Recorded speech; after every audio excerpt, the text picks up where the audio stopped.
Alrighty, folks. Twitch, internet, how's it going, everybody? So we are going to be playing a spicy redo of the Sorin Mardudes. So Sorin Mardudes is, let's just say, this has been a really fun deck to work on together. I think it's got a lot of potential. I do think that we're still figuring out exactly what it's supposed to look like, but this is a version that's not playing Monkey. I liked Monkey. We're going to do a league without Monkey, though, so I've already got us signed up with this build, so why don't we just go ahead and jam, shall we? Thanks for being so patient as I got everything up and ready.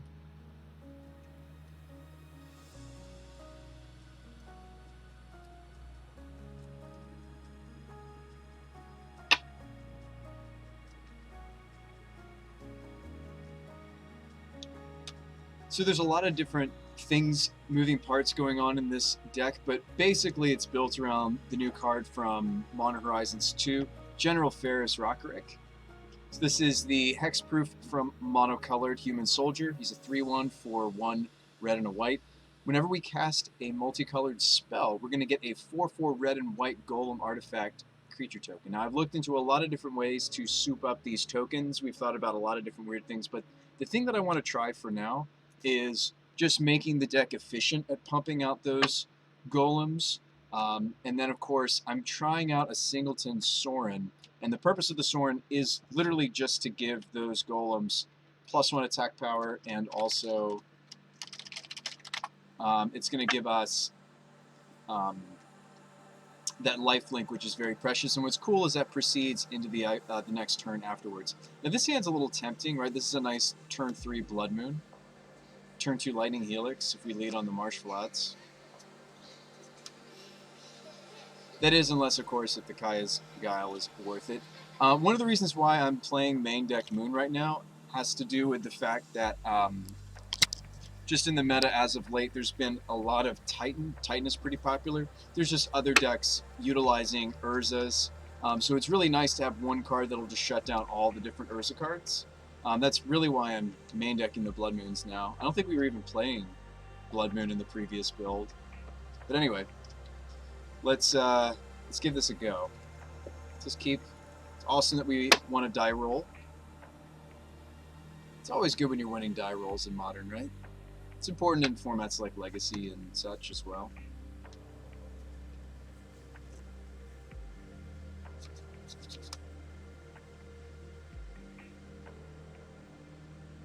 Helix is plenty good right now. I mean, it's not the best that it's ever been, certainly, but there's people jamming Burn just because they're not sure, or other hyper-aggressive decks just because they're not sure what the meta's up to. So if it looks like Blood Moon's going to be good, I'll actually get basic planes on this flats. I might not even fetch it because second Swamp could be useful for us. Oh, speaking of the devil. So the fact that we're on the play is going to be huge here. I would be interested to, if I draw a Thoughtseize.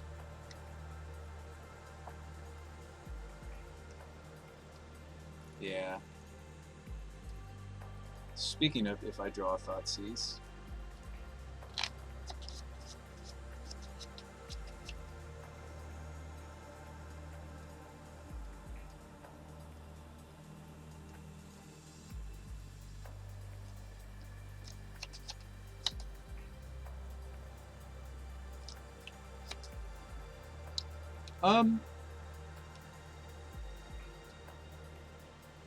I care more about the All Is Dust than I do Ugin probably in this matchup.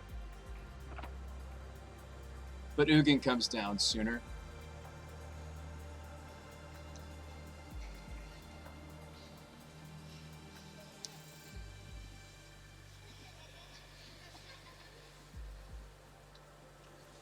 I'm going to take the Planeswalker.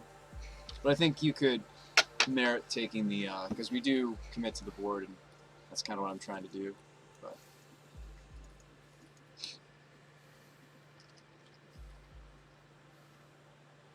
I think you could certainly make an argument for taking All is Dust.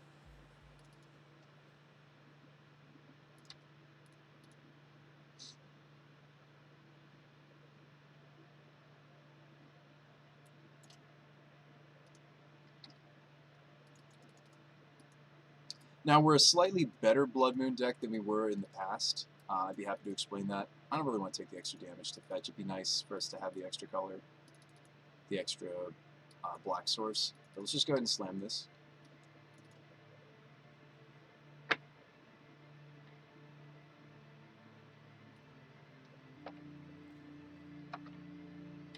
Now, they will be able to crack their expedition map to go get a Wastes, so this game is certainly far from over.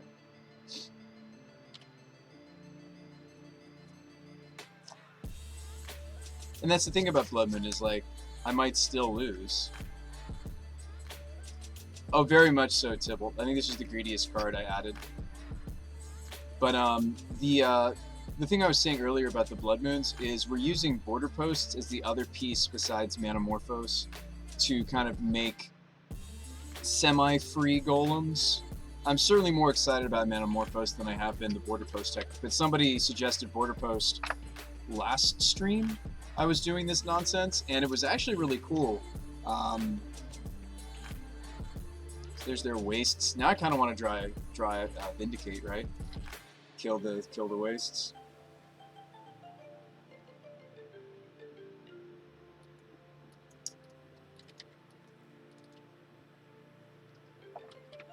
If we had waited on the Blood Moon one turn to pop this Marsh Flats, the issue would have been that I don't even know if I want to kill this because they're about to Thought Knot Seer me, right? I guess I will kill it.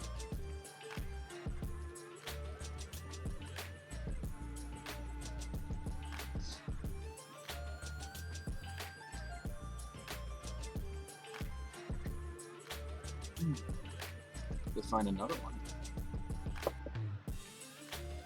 Has replaced itself. They didn't have a Thought Knot Seer.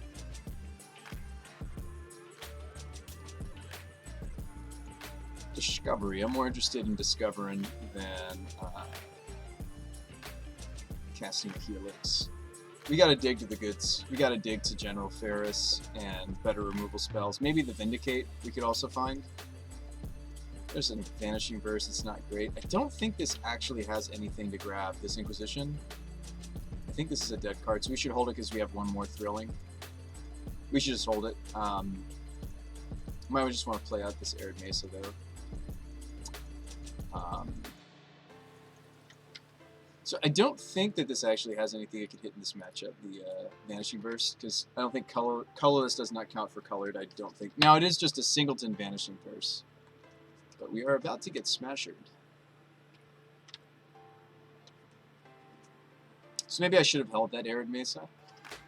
Oh, we much wish that they were Green Tron instead of Eldrazi Tron. Eldrazi Tron can certainly survive. Blood Moon is a little bit more resilient to Blood Moon than traditional like Green Tron is. There's a Thoughtseize. I could take the All Is Dust. I mean, as curious as I am to find out what they have now, actually, I don't know if I can afford to Thoughtseize. You kind of just have to pass the turn back, Helix the Reshaper. Yeah, I don't know where our goods are. We're kind of drawing not the greatest goods. I mean, I was happy to see the Blood Moon, but I think the rest of our draw was not kind of the side of the deck we need to see here. So we'll Helix this guy. I mean, before I plop down General Ferris, if I have enough life points to, I would Thoughtseize away the All Is Dust, but I don't want to cast this if I'm not sure we need to take that card. I guess he could All Is Dust the, oh, now there's a Walking Ballista? Oh boy.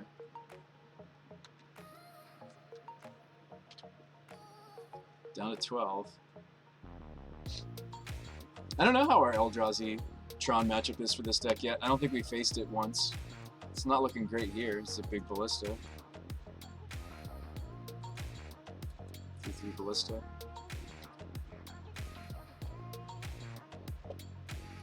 Yeah, I'm pretty sure the only target for this is the Moon. So we're just dead here, right? Take 8 and then they shoot us. Hey, what's up, Sarlin? We did not get there, my friend. We're playing 23 mana sources now. I'll leave the Blood Moons in, but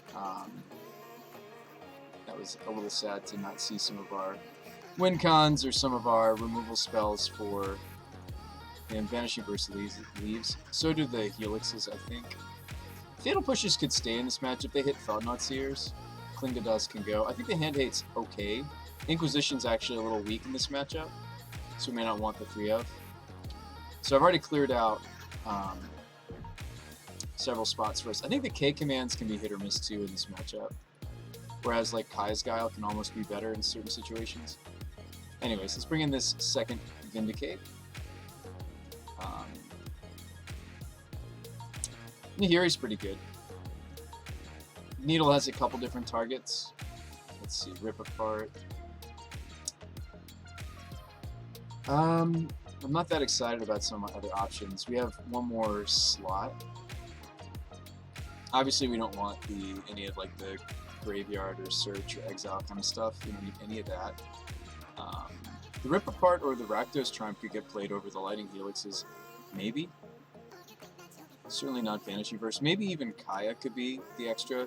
She does hit Walking Ballista. We could play Vandal Blasts.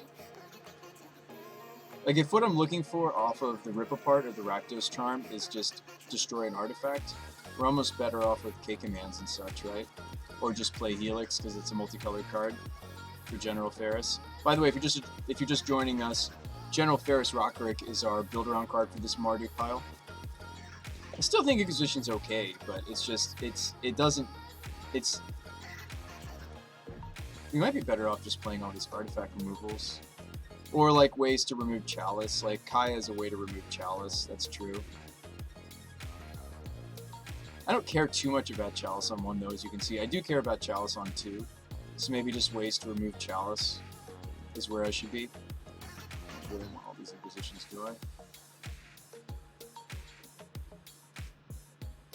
You can get behind these cards as ways to remove Chalice and to have a bunch of different sizes. So we have some 1s, 2s, 3s for moving Chalice. I don't really want the Vandal Blasts, do I? Maybe we'll still run 1 Inquisition. I think that looks good. Cool. Alright. Let's draw better this time, shall we? So this hand looks like it would be better than last game. It's got some removal. Certainly has a lot of removal, and it has a Blood Moon, so it's kind of got a plan. We'll keep. But like last game, we had Blood Moon without a plan. And that's kind of the thing is, right? You can't just have Blood Moon and no plan behind it.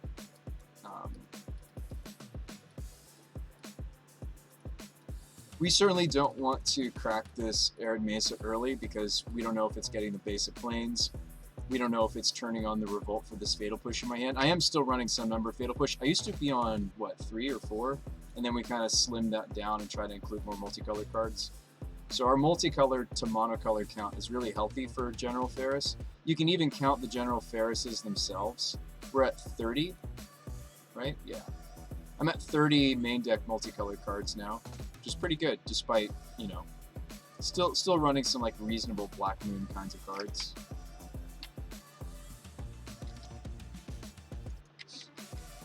So no need to fetch. We want to see 3rd land, so no reason to fetch our Arid Mesa just yet. Want to leave the Revolt.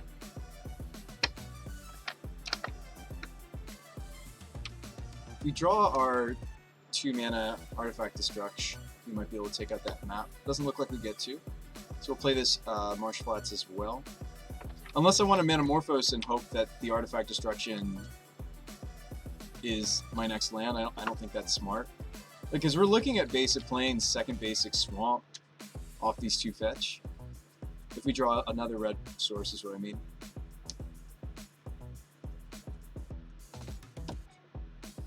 So it looks like they're trying to set up their Tron this next turn, but we're going to stop them. Thrilling.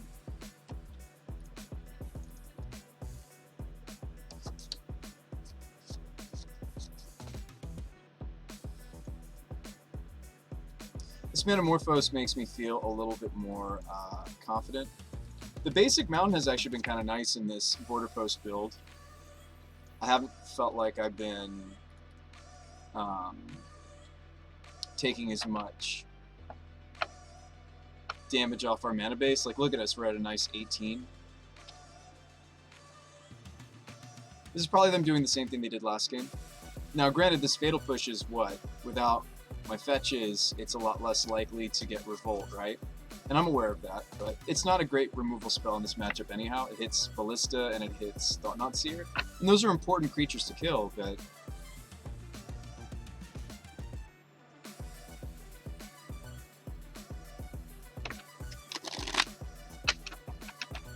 the fact that it's not able to deal with Reality Smasher is a big dealio. So they're gonna go get Eldrazi Temple, actually. They must already have Oasis in their hand, or a way to get rid of the Blood Moon that I'm unaware of. They went and got Eldrazi Temple.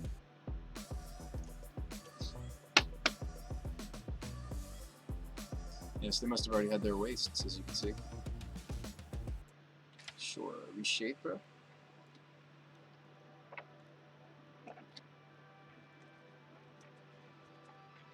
There's a Kaya for me.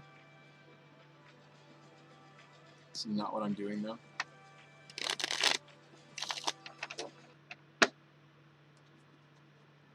We could Morphos, but I want to save that for when we run into a card that I can't cast. Maybe. And now, one of the criticisms I've had for my own, our own build of Mardudes, if you want to call it that, has been, like, the deck does feel like it's going two very different speeds when we have General Ferris and when we don't. So I certainly can admit that. Our Kai's Guile is certainly a lot more awkward when they have the Reshaper. I think I just kick it back to them, though, see what they do. We could Thrilling Discovery away the Fatal Push and maybe even the Kai. Did we bring both Kai's in? I did. Oh yeah, I was thinking, like, Chalice.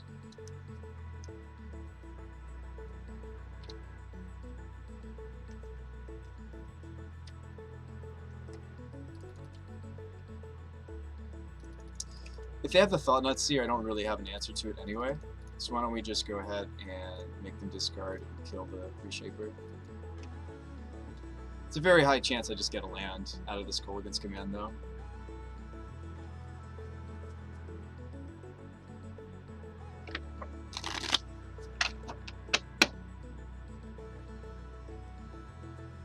Yep, that might even be the temple that they searched for, that they just discarded.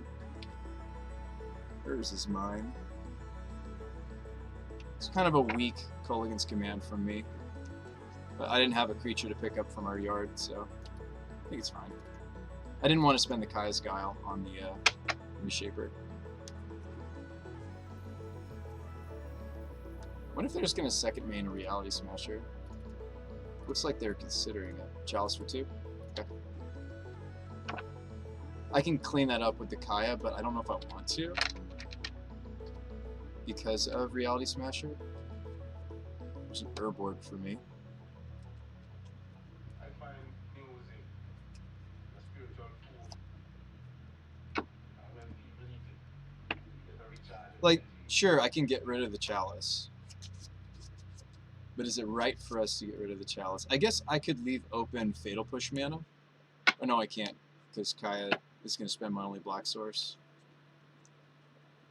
So they could easily just bulldoze Kaya. But that's the thing, is this is what she came in to do. She came in to do this, to get rid of Chalice.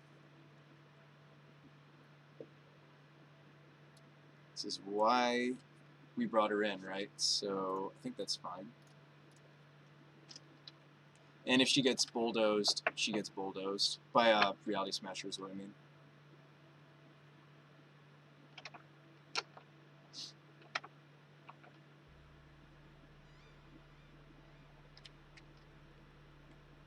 Yeah, because we're a Manamorphose deck, Tybalt, and we have the border posts, we have been in situations where I can still cast some of our more colorful spells despite Moon. And I'm just on a 2 of Moon. I mean, I do know that there are a lot of decks right now that we're shutting down with Moon, but I'm not playing the 3rd copy even still. Because it doesn't synergize with... I mean, yes, it's just a strong card right now in the meta, but it doesn't have synergy for our main build around card, right? So I'm trying not to play too many. I'm trying to be very careful with what monocolored cards we're running right now. I played Ugin. That's not good. I'm gonna go after my Blood Moon. Would love to see General sooner or later. Sooner than later. There's a Kroxa. Kroxa is probably what we even do, right?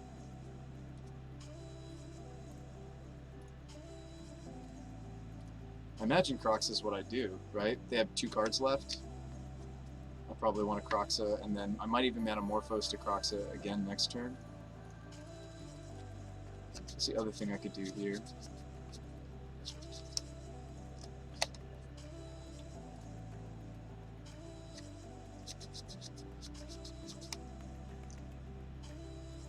I almost wonder if it was correct for me to Metamorphose and see if we had another hand disruption effect.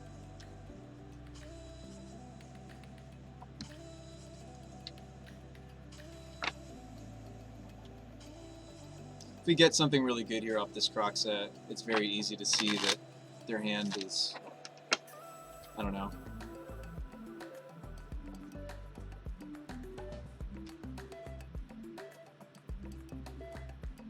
We got redundant Ugin. Okay, I guess that's not the end of the world. Let's kick it back.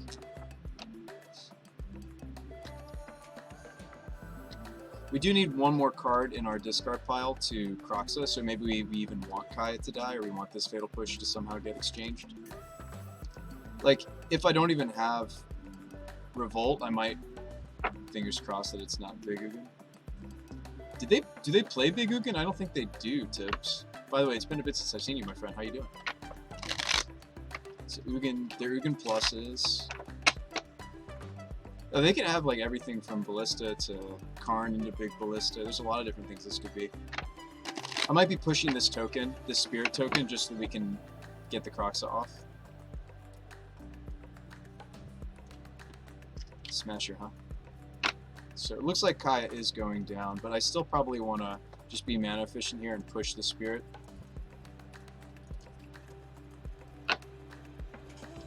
Oh gosh, is this Thought Knot? No, this is a something. It's a Karn. Okay.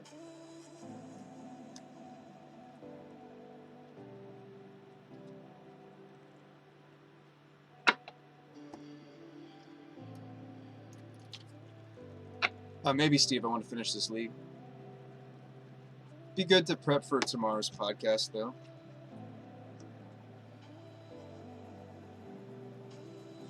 Maybe we'd rather do that than play a board game tonight. Watch the video. It's only 8:38 now, so maybe 10:30 would be fine. Yeah, what are you thinking you're going to play, Tibble, when you're playing? When you're going to be playing again? Sorceress Spyglass. Ah, okay. So honestly, what they should name here, I hope they don't.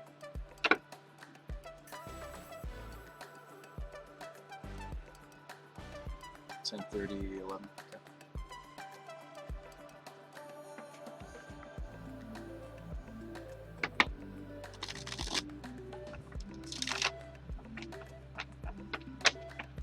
I mean, there you have it. I mean, Eldrazi Tron, just much like normal Tron, like I'm facing off against quite a few different threats. If I kill the Spirit with this push, they even just get the card. It's almost like it might be better that this is just a Spirit, right?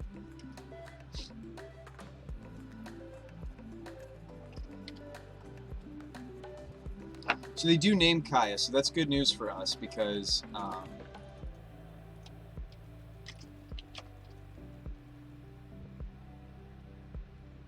what I really want to do is Metamorphose into the right colors for Kroxa, right? Alright, during their end step, I'll kill this, and then when we Kroxa, whatever this was is going to go away.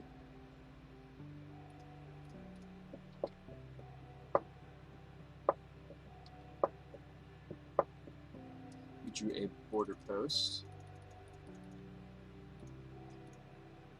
I may not want to do that. Why would I want to do this? I think I want to save this for if we draw a general, right? For the extra golem. So let's just Metamorphose into Croxa, right? Why am I overcomplicating this? Why overcomplicate? And since we have Urborg, that plains can be my black source. Let's go red. As weird as that looks. Hey, there's general. Am I better off playing general than the Croxa? The answer is yes. I'm better off playing general and the border post here, actually. So you guys actually get to see this border post interaction. Well, no, they have a card that I want to get rid of. Meteor Golem. My opponent could cast a Meteor Golem. They have Tron. I think I'm supposed to get their last card, though. I changed my mind. I was going to drop the general. Let's not drop the general. Let's get their last card. There is synergy for if I wait. There is synergy. If I was to... It was a tower. It was a tower of power.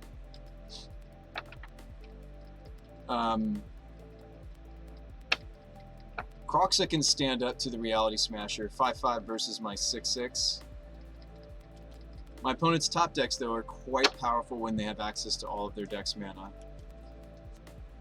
Also quite powerful when they have 2 active Planeswalkers, and I don't have an active walker anymore. Assuming this is Ballista. Makes me wonder if I should be playing Stony Silence again. And Snaring Bridge, the grab. Fascinating. My opponent goes and grabs an Ensnaring Bridge. Okay.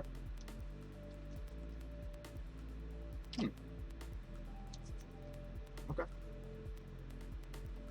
Interesting.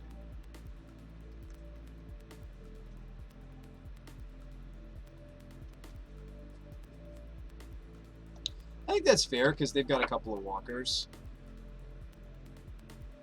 So, should I be playing general? I probably should still play the general out. Like, yes, there's a couple of cards in their deck that sweep up the general, but I think... Ooh, Soren's interesting. Alright, I probably should just get Ferris on the table. Let's go Ferris into the border post little synergy so you guys can see that, how that works. It's maybe one of the cutest things we're doing in the deck, but I do think it's interesting. Let's auto yield to this. Make some golems. Golems that can't attack yet, but let's build out a huge board, and once we do hit the other artifact destruction, we'll pop the bridge. We still have... I know we didn't bring in the blast, but all of my other artifact destruction is in.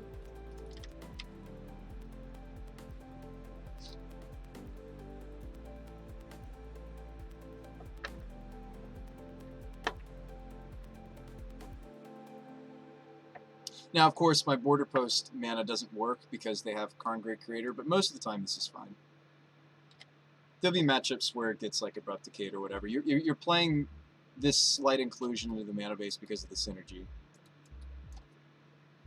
It's essentially a 1 mana multicolored thing.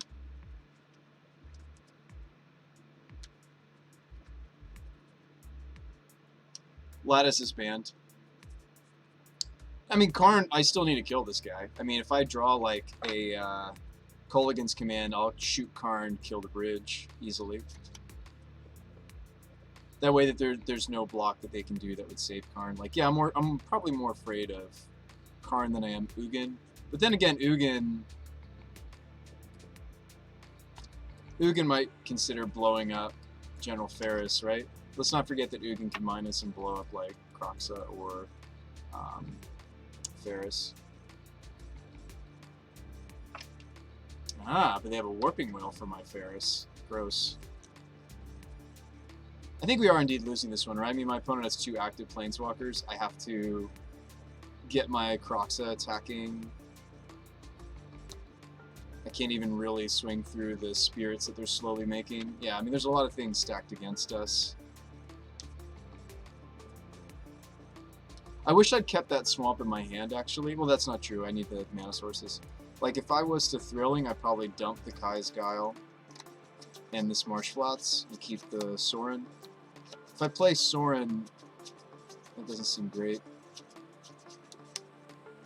Yeah, it stinks to have lost the General. Alright, so let's Let's just Thrilling and ditch these two because they're not enough. Say yes. Drew another Blood Moon. It's a little late to the party. I don't think I deploy it. It does change their mana though, from a huge, ginormous kill you automatically ballista, which they can do next turn, by the way. Like it turns their mana. It does change their mana significantly. It also doesn't let them double spell. I probably should still consider this moon. My mana doesn't really change all that much. If I moon, I can still cast Nahiri, I can still cast Sorin. I might, again, hold the... Well, no, I don't need to hold this anymore. Right now, I do have one more Thrilling. So I guess I'd hold this Mesa. Well, I can't hold this Mesa if I want to moon. I'd have to actually shock to get this in this turn. Might be worth it, though. I'm looking at the math here.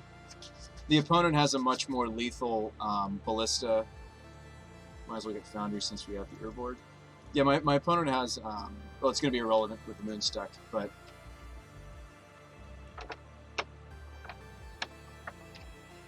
some builds are also playing Ulamog, so I think cutting them on big ballista, big Ulamog, making it so they can't double spell, these are all good reasons to still play the Blood Moon out. Nahiri is probably the next thing we do, and just try to dig to outs. The problem, of course, being Ugin the Ineffable. I'd really just love to draw one of our two Dreadbores. That would be the best thing to draw. And I actually might have to take out Ugin before Karn, believe it or not. Mindstone to draw a card. That was unfortunate. Yeah, we have to add Warping Whale to the list of cards that kill General Ferris. There's a lot of things that he doesn't die to. Certainly he doesn't die to, any of the monocolored removal in this format or any, monocolored planeswalkers, but there are plenty of multicolored removal and multicolored planeswalkers that do affect him. So my opponent was not able to double spell because they tapped their wastes for this Mindstone, interestingly enough. Looks like they tapped the wrong land. So that's nice, the Blood Moon actually did something. Oh wow, they're going to get rid of my Blood Moon. That's maybe good for us, right? Or not. This other thing they're casting their turn is maybe scary.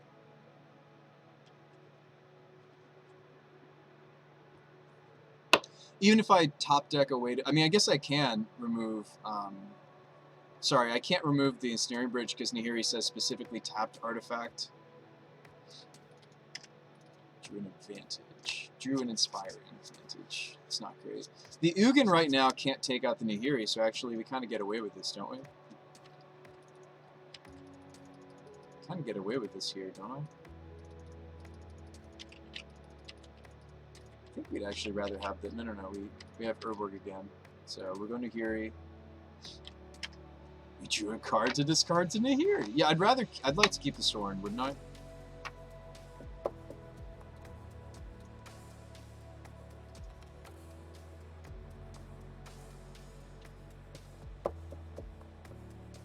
So it's awesome that Ugin has ticked down. They've already spent their other Ugin. I think they only play two. A Triome. We might just play this out. I might just play this out.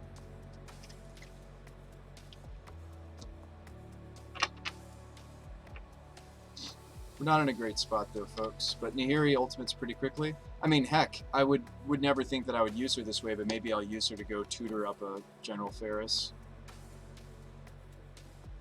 She's just here because she's just a solid planeswalker. Just her pluses and her minuses, and nope, we lose now. What's gross is I even lose the Golem token. Top deck all is dust. No, my opponent's deck is just, it's strong. We haven't played this matchup yet either, so it just looks like game one, certainly that was not a good example of what our deck can do. But the fact that they have things like Warping Whale and All is Dust, just that naturally can prey on Ferris, I feel like maybe this is a tough matchup. Now, granted, I don't know how popular Eldrazi-Tron has been since the shift. I'm surprised that they're not incorporating the new lands. It might just be a budget decision. Does anybody know why my opponent's not playing the new Urza land? Maybe they just can't fit it.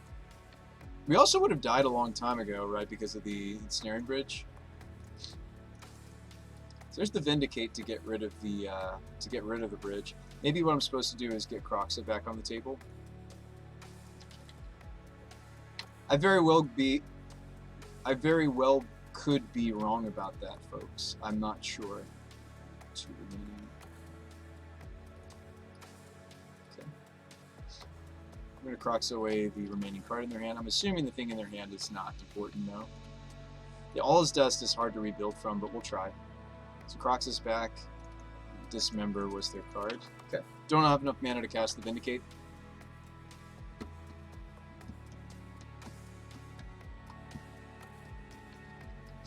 I mean, I'm not ready for the Ensnaring Bridge to go away, though. I think I need to just Vindicate the Ugin this next turn.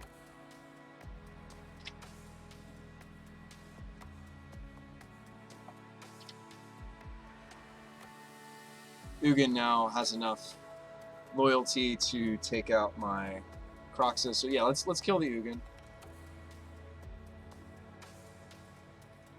This game's not over yet. It just looked very over when they All Is Dusted me. Felt a little demoralized there. Nice, we can kill both their Planeswalkers. So that's probably where we start, and we just hope that they don't top deck another one, right? You guys like that feel, right? Kill both their walkers? Seems good to me.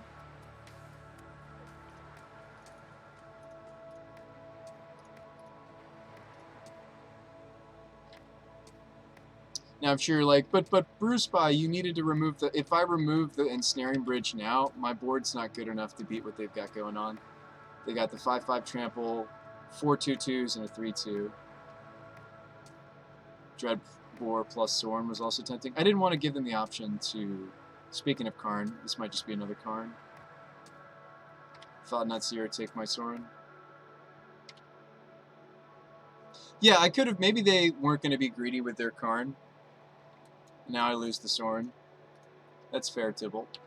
Kind of feels like a hindsight thing, but seeing how that went down, yeah, I definitely agree with you. Rakdos Charm, that takes out the bridge. I'm not ready yet. Also, they take how much damage off this Rakdos Charm? Quite a bit.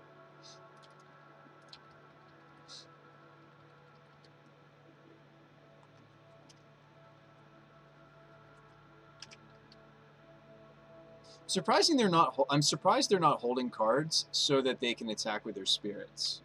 That seems a little bit silly to me. Like, look at us now. Now I'm drawing Rockrick. Now I get to make dudes when I have Rakdos Charm. I don't know if I like that they're just playing out every card that they draw. I think they need to be able to attack with these 2/2s through the Croxa. Because, like, once I've built up enough golems, I'll just end step kill the Ensnaring Bridge at some point, right? I gotta wait. I mean, my board can get better than their board because of General Ferris. There's a Fatal Push. Not that interested. They have 3 more Karn, the Great Creator, to draw to. Their deck only plays 2 Ugin the Ineffable, and both of them are down. Expedition map, sure. Maybe they are playing Urza Saga. We'll get to see here, right, if they're playing Urza Sagas. I feel like their deck should just play maybe even the playset. Certainly they have at least one. I guess if they're on a budget, they have one Urza Saga. How much is Urza Saga on Modo? They don't have it. E-price Urza Saga. It's curious. Yeah, it's almost 50 tickets, so that's understandable. Scavenger Ground, sure. A Blood Crypt. I'll hold it because we have one more Thrilling Discovery. I should hold cards anyway because I'm playing Nihiri. I don't think they have Ulamog, but I could be wrong. I mean, I can't pop the Ensnaring Bridge yet. Like, look at their board. Oh boy, there's another Karn. Well, I guess now we get to see what else they've got. This is probably just huge. Walking Ballista, we have to Fatal Push, and then they kill my General. I can't kill the Ensnaring Bridge yet. So yeah, they're going to kill my General and deal a bunch of damage to us too. That sucks. Yeah. Well, that's the only Walking Ballista, though, in their... It's almost going to kill me. Look, they're trying to pump all that they have into it. So they can't kill both Kroxa and General Ferris. Obviously, they'll kill General Ferris. I'm not sure if I'm supposed to consider Rakdos charming this like Spyglass or something just to make the 4/4. I don't think I'm supposed to. We have more General Ferrises, and there's another. Okay, so they've already made that decision. There's no Chalice on one stopping me from doing this. They've already committed to the General Ferris. I mean, not that they would kill Kroxa. I guess they could consider it because they have the scavenger grounds. But now they're shooting us. It's fine. We got to deal with this Karn Great Creator, I think, but maybe not. Like, they've used a lot of what... Oh, wow, they're in the red zone on the clock. They've used a lot of what the Karn has to offer, right? I don't think I'm supposed to Rakdos Charm the bridge. It's actually keeping us alive. Funny enough, because my opponent has just been... Every land they've drawn, they've decided not to hold. But yeah, that is something else in the format that kills General. Is Ballista. Yeah, I mean, like, Eldrazi plays a lot of things that naturally kill General Ferris, don't they? Thoughtseize, that's a dead card. Remove. We'll see if they finally start holding cards because of the Snaring Bridge. Nope, they're still just playing their stuff out. I don't understand. Right? Aren't we? I'm only at 9 now. Like, if they can just get these spirits able to attack, don't I die? Maybe I shouldn't say this so loud, so they don't. I'm just kidding. I don't think they're ghosting me. Lasso on the choice. So they do hold it this time. Nope, they play it. I'm not crazy here, right, folks? Like, they do beat us if they just hold a couple cards, right? I'm at 9. They have this many attackers. If they hold a third card, they even get the Reshaper in. Worm Coil Engine. Okay. But like the Worm Coil's not attacking for a long time. I mean, I certainly can't kill the Rakdos Charm now that there's a Worm Coil, right? So we're just on the timeout plan.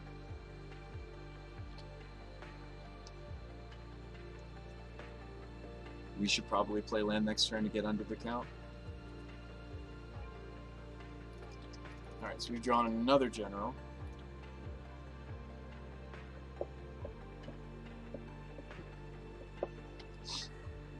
This is like a weird situation we're in, for sure. I don't quite understand.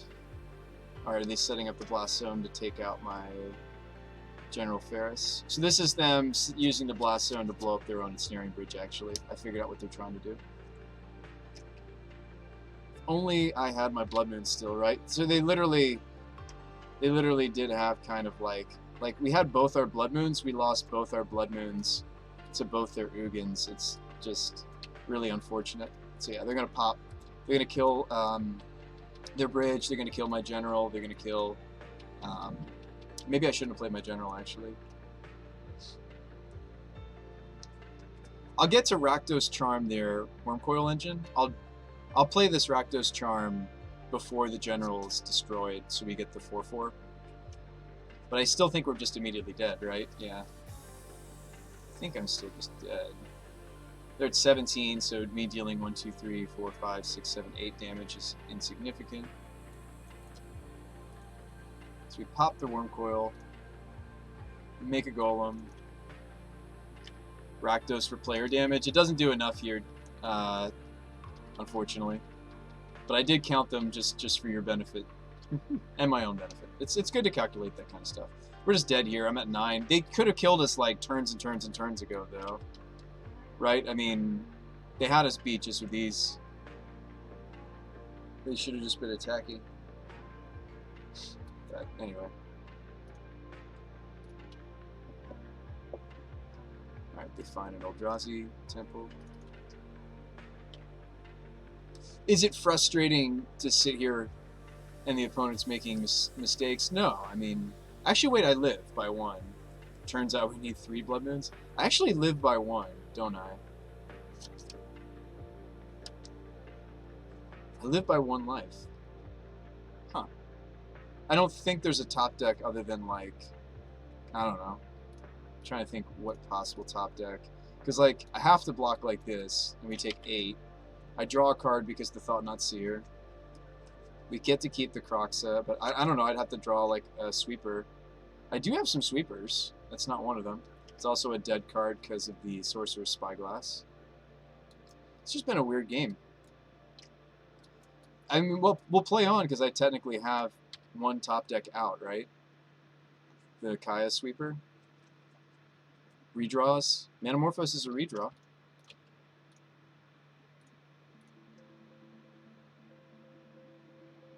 I'll go red, white. We didn't draw it. That's okay.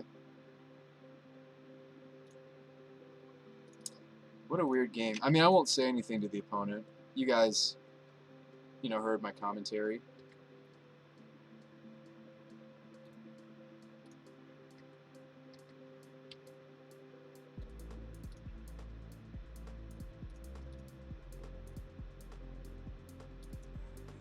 Thought seized myself. I shouldn't I? It's a tough matchup. Their deck is very threat dense. The sad point is, like, Blood Moon's maybe one of our better cards in the main board. We could.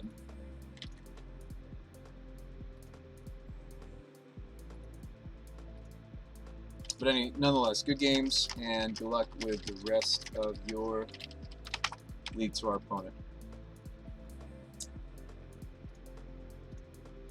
Yeah, I don't know. I don't know where the things were. Dreadboard for this Karn. Nah, like the all-star for the opponent, I think that match was Ugin every time. I think we even took an Ugin in the first game. But yeah, the first game I just had a Blood Moon and just not the right cards, I guess. What did we drew? I drew both Lighting Helixes and a bunch of this stuff. Like, that first game could have been a lot more impactful. Like, we had won the die roll, I think. Yeah, I think that first game could have definitely gone our way. But I do think that after playing that game, the second game I learned a lot, right? Or we learned a lot. You know, kill me, I kill me. Yeah, so we learned a lot from that second game. Namely that I don't think that Eldrazi Tron's great for us because they just naturally have a lot of ways to... Like, decks that have a lot of ways to naturally kill General Ferris are tough. Like, yes, that's why I like the Mardu package. It's the same reason why I liked Monkey in this list. I actually could keep this, in theory. I have no idea what my opponent is, so I'll keep this even though we could get crushed by certain cards. I don't know what they're playing, so... decks that have a lot of ways to kill General Ferris, or back when we were playing Monkey, right? I was playing, what, a 3 of a Monkey? You know, these are vulnerable to certain things. Well, Ragavan's vulnerable to everything in the format. General Ferris is only vulnerable to the multicolored stuff or colorless stuff. So this is the New Affinity.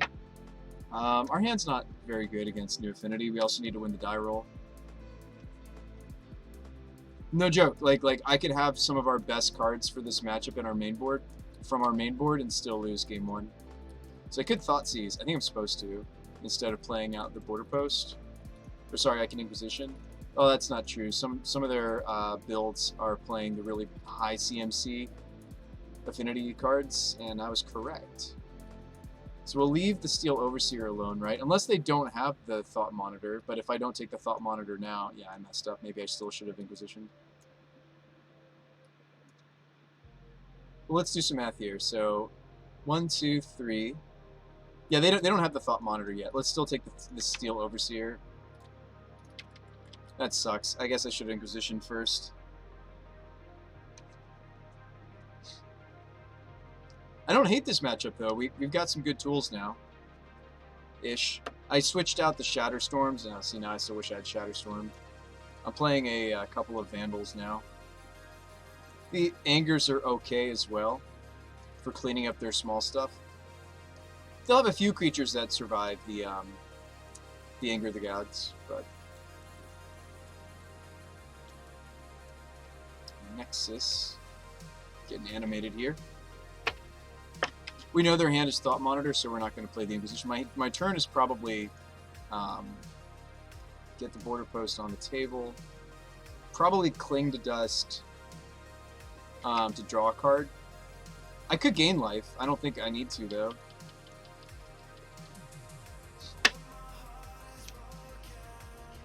Ooh, did they just hit the Thought Monitor? Almost, right? No, they did. Shoot. They don't need that many cards to do it. Card's pretty amazing. And now they're drawing.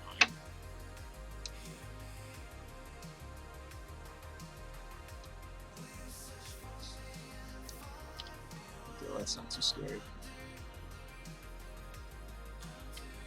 So let's draw a card, I think, with this Cling to Dust. No attacks. I'm okay with it. I'm gonna cling my own thoughts, because if I cling the... ooh, Soren's pretty good in this matchup. So we're gonna slam General Ferris and go to town. That's our plan. We've got quite a few multicolored cards in our hand. General Ferris, you can even just cast the second or third or fourth copy and still get the Golem. Now, granted, they've got flyers, right? So I'm not going to be blocking with these Golems.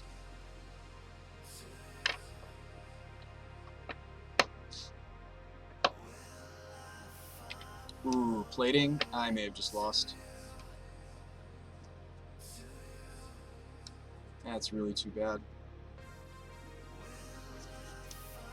I think they just need to animate and equip the... Oh, they don't have quite enough mana to get the plating onto the Nexus, but they will next turn. I have to play Soren to make a flying blocker, I think, right? But they might even just have enough... Yeah, I think they have enough colored mana to actually just instant speed move the plating, so it's almost like I have to both be able to block... Yeah, I think we're just dead. I think even with this extra mana, we're just dead, right? Because they're flying. I would need, like, Colligan's Command here to win, and I guess even Colligan's Command wouldn't work because they have the Welding Jar. This is a solid draw from them. What's sad is this wasn't even their most busted of draw. Like, because if I Moon, we just die to what's already equipped. Sure, we don't die to the Nexus, but I die to what they already have.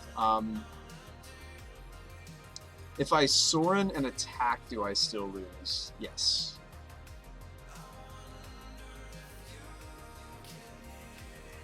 I'm trying to think if there's anything I can do. I don't think so, folks. Like, Soren, make a flying blocker. I still die?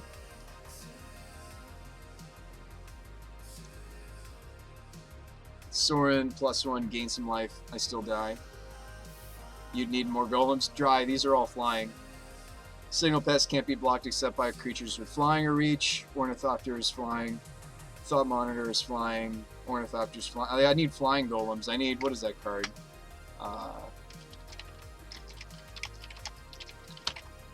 You meant pre-existing? Before what? The plating, you mean? There is a way to give your golem tokens flying.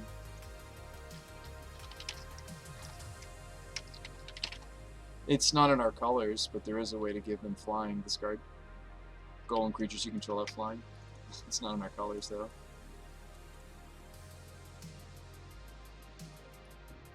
I'm not going to show them more cards if we've already calculated it out and there isn't an out. Alright, so Vindicate too slow.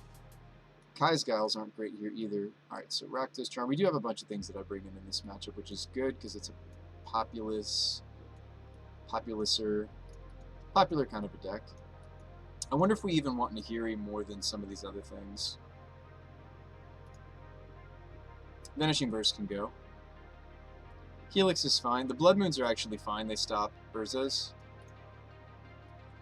What do I need to leave in? What do I need to cut? These are the questions. Nahiri should be in. I think so too. Just I need to figure out what I'm taking out. Yeah, Soren didn't look that great there. Cling to Dust can go. I think the Needle's good. I think Croxa might be a pipe dream, right? They just go so wide that the Croxa's pretty irrelevant. That's fair. And Nahiri can be good. Maybe this is what we want. There are some other matchups we cut the Croxas. These are 1 mana for us, for all intents and purposes. That's a tap land. Yeah, this looks right. I think this is right. This jam.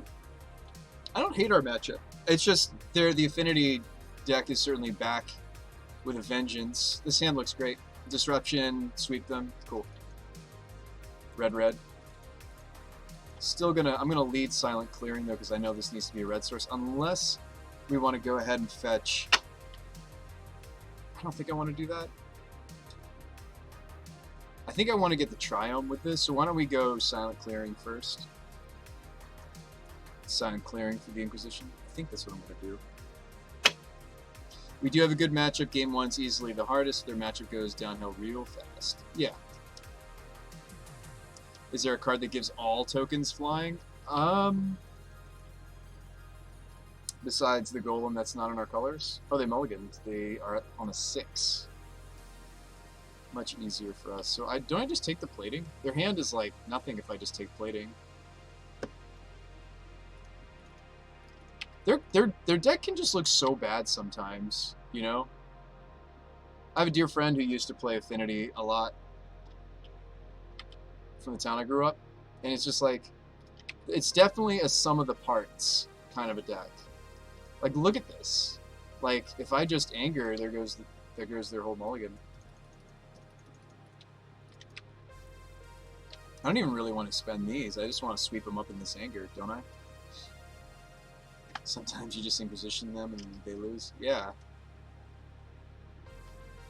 I mean, I do care about this Urza Saga, kind of. They need another land, though, for it to do anything. Sure. We'll take 3. Whatever.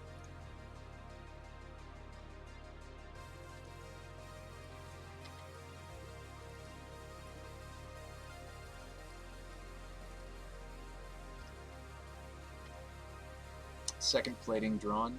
K-Command.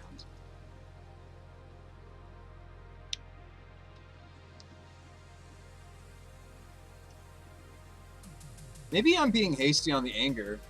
Like, I could spend a turn doing some K-Command stuff.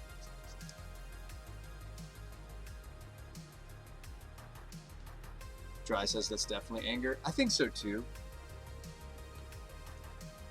I think I'm getting greedy. Anger, then K-Command them on the follow-up. The old 3 for 1.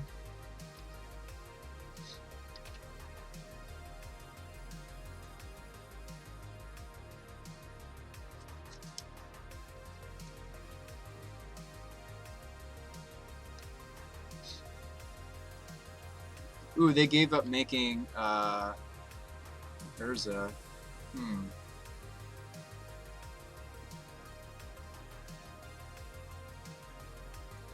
Yeah, we kind of just have it all this game, don't we? Like, the fact that they're going to lose this Urza Saga in a moment, we know that they're going to go get Welding Jar, draw step, discard, and kill the plating. Probably, right? Because we know they're going to go get a Welding Jar off of this Urza Saga, right?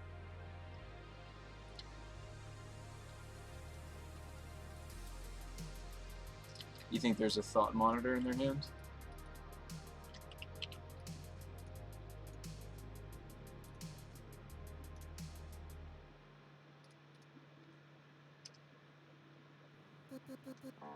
Maybe I should have done it during the upkeep because they already had one card in their hand. Oh wow, down goes a Master of Ethereum.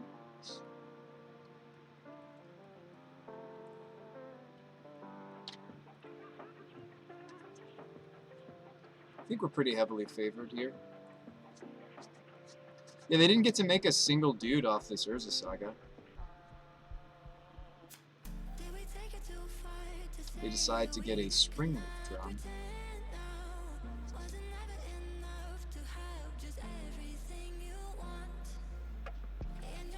Nettle.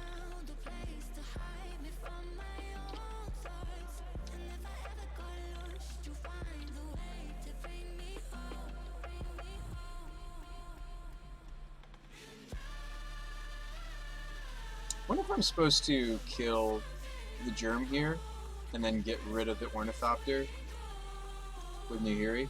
It's kind of tempting, right? I think I do that. The only good Germ is a dead Germ. I'm gonna hold this land, actually. Now, I could get rid of the Spring Leaf instead of the Thopter, actually. It might be more correct to get rid of the Spring Leaf.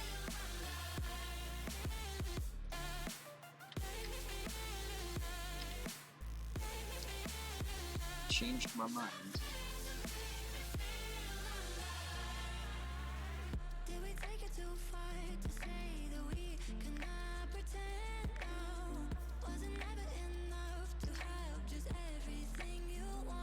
You'd have just pitched a land there. Do we like how we sideboarded? I think we do, right? Let's run it back. I think Soren's not as worthless as I'm making him look here, but I feel like we just have so many other good answers. Sorry, so many other things to be doing.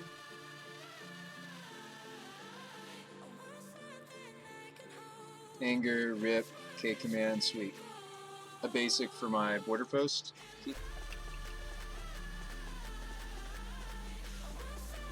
Turn 1 border posting is not uncommon for us in the current iteration.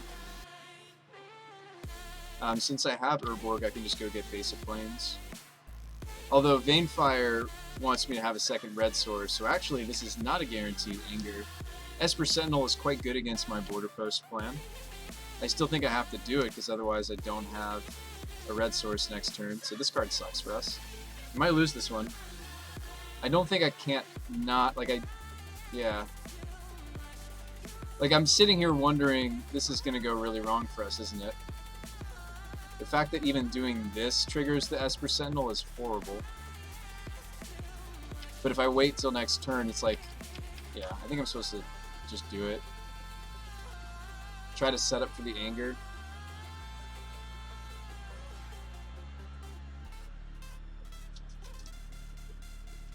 Like, I'm probably going to have to let them draw even one more card off the Sentinel, right? Am I just killing the Sentinel next turn? Would Wrath be better? Hey, what's up, Zine? I think I have to kill that Steel Overseer, though. They're already drawing so many cards anyway. If we can just live long enough to this Anger, we'll clean up all the stuff that they draw, maybe.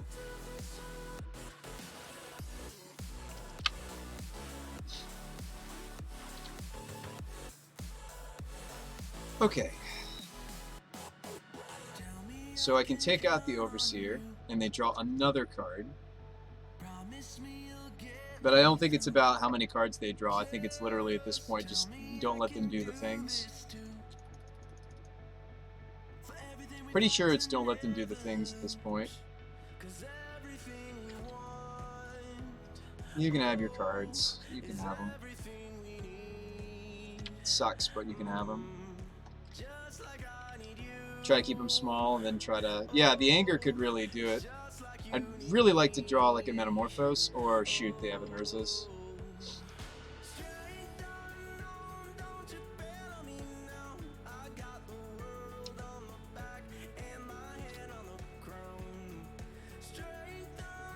This is a lot of damage.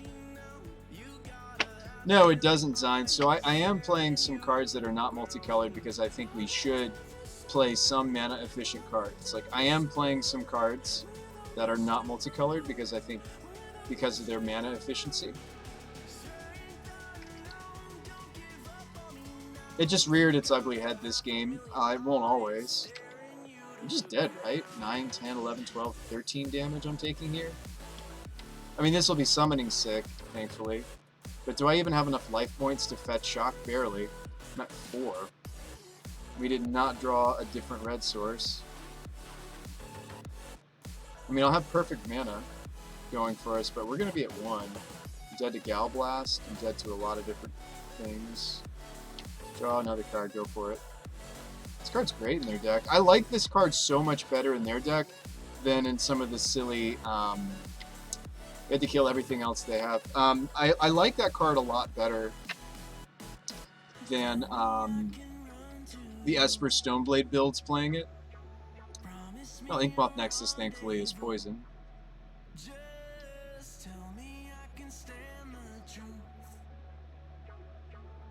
Saga is such a risky card. I know, right? Advantage. Cool, so that's what we're playing. It's our 4th land. I guess I'll Inquisition them?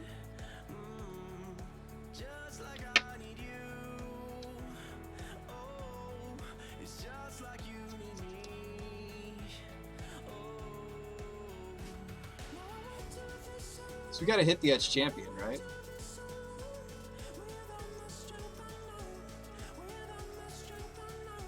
Can't imagine I can't not take champion.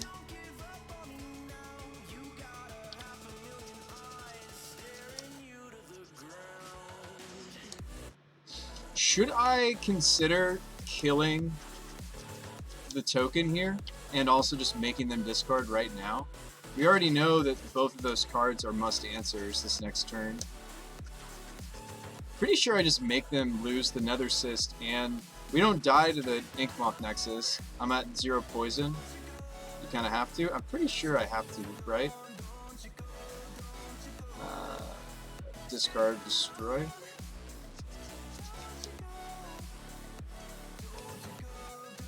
Alright. We're all caught up.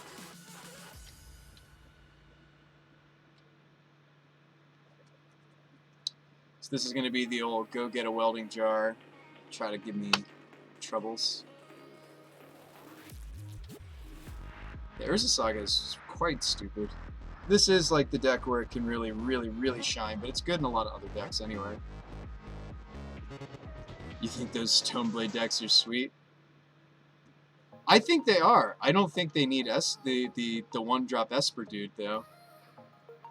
But I could very well be wrong.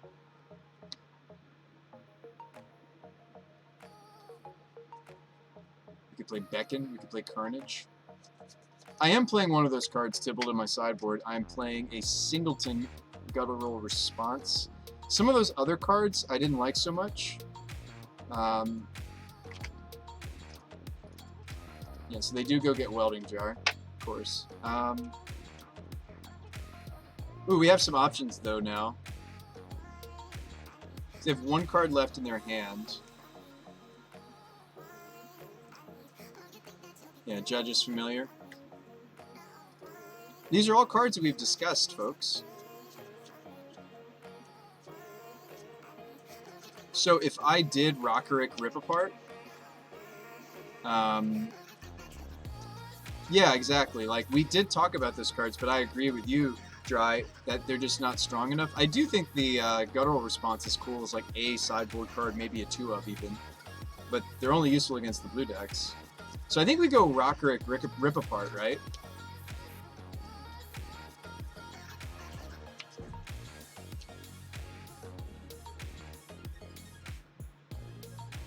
Yeah, I think that's what I'm doing, right? Yeah, he won't have trample. Hopefully he doesn't. I mean, we're dead to him drawing a burn spell no matter what we do. So try to destroy this. He will most likely consider welding jarring. Unfortunate that my golem is going to get eaten up in the process here. Opponent has 2 cards in their hand.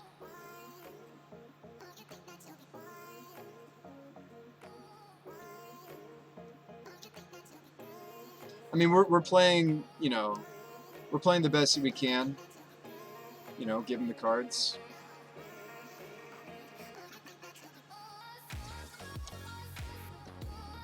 Quite a few things I'm dead to off their top.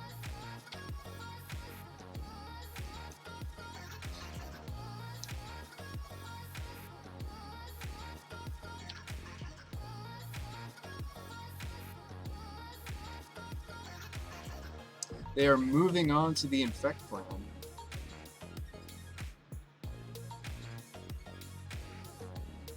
Bring back Brain in a Jar! Brain in a Jar! Brain in a Jar. Still feel like this is preferred for us? Oh, I don't know about that.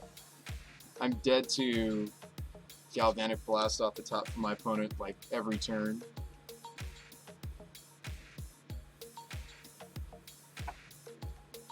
Move the plating back to the construct.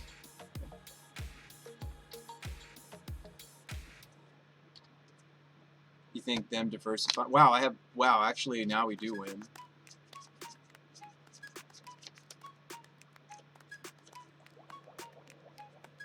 Like, don't I just kill the construct and the card in their hand here? A lot of lists you're seeing don't have Galvanics. I kind of want to just get their last card. Might be a nothing, though.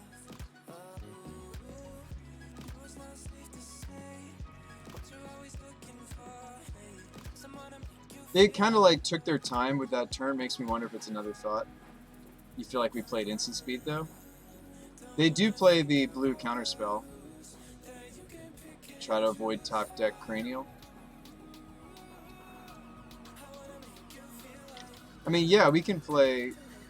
We can let them animate.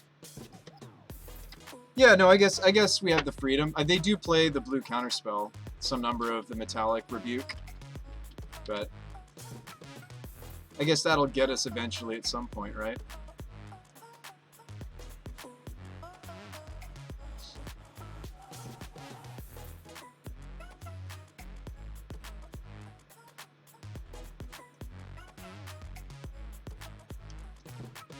Ooh, another plating.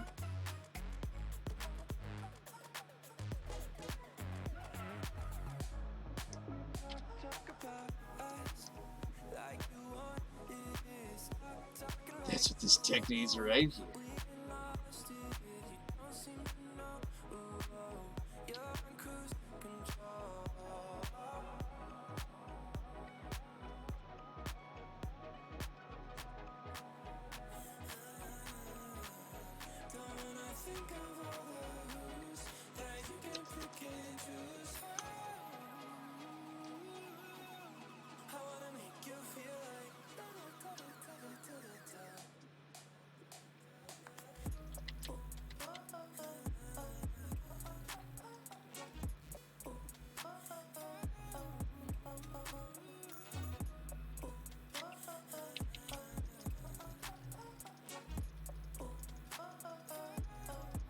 I'm trying to think if there's a way I can sequence this. Ah.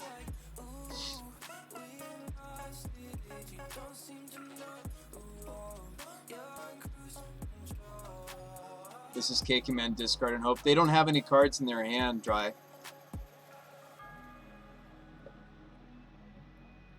So like, I'm wondering if I mark the construct with 2 damage. We're going to blow up a plating, then the construct is going to go down to 7 toughness, but it's marked for 2. It's still not enough to kill it with a golem. That's very heads up from them, yes. I think I just have to hit them for 2 and destroy the construct. I think it's just destroy the construct and hit them for 2, unfortunately.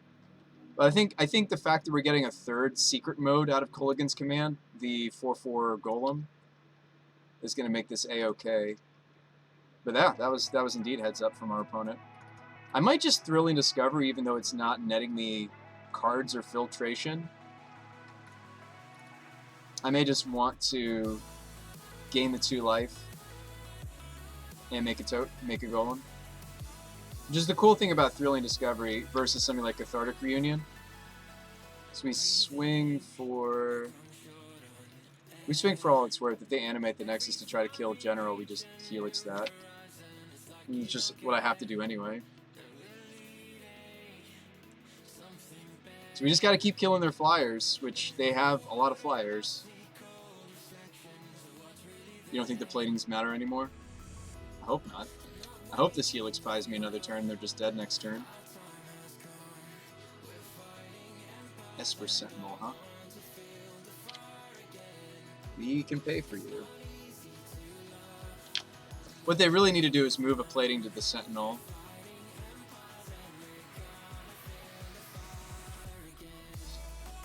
This is during your begin combat. Oh.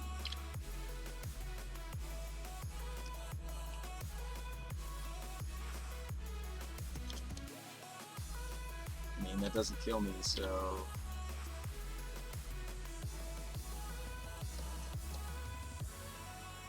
I don't see how you... Oh, yeah, they have black because of me. I'm helping them. I was like, I don't see how they... Oh, yeah, Herboard. We should have this. hosting the Nexus. They have 0 cards in their hand. I'm going to pay for the Esper Sentinel. Opponent says GG.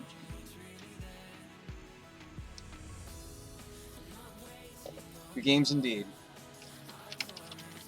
Good luck with the rest of your league.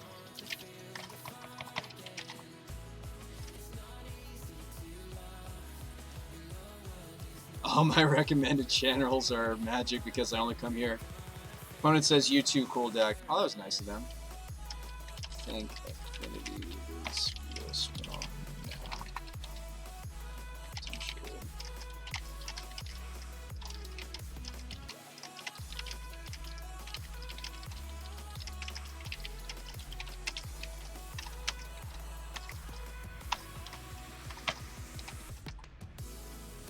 So they said U2 cool deck, and then I said I think Affinity is real strong right now, and then I said potentially one of the reasons I'm brewing my General Ferris in Mardu colors. Throw Nahiri-shaped gang signs. Alright, Affinity certainly seems viable again. There's a lot of possible builds right now. Do you have Galvanic Blasts? I was sweating. Switch chats.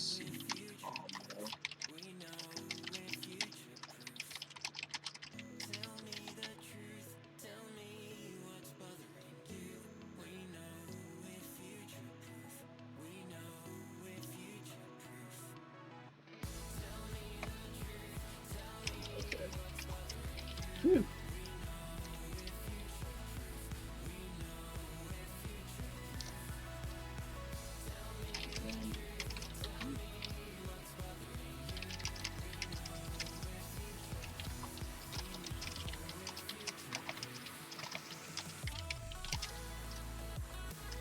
I said, I am and I do. So they asked if I stream, and I said, I am and I do. Want to see my 75? Winky face so you can beat me next time.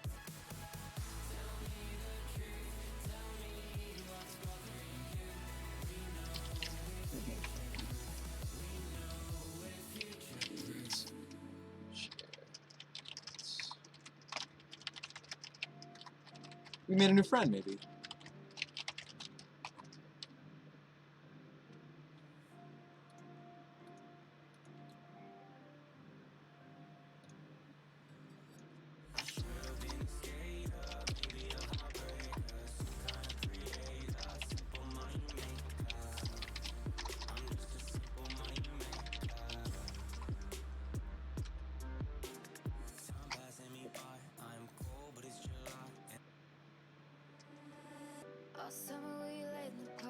Kind of liked the fact that we had a bunch that were instrumental.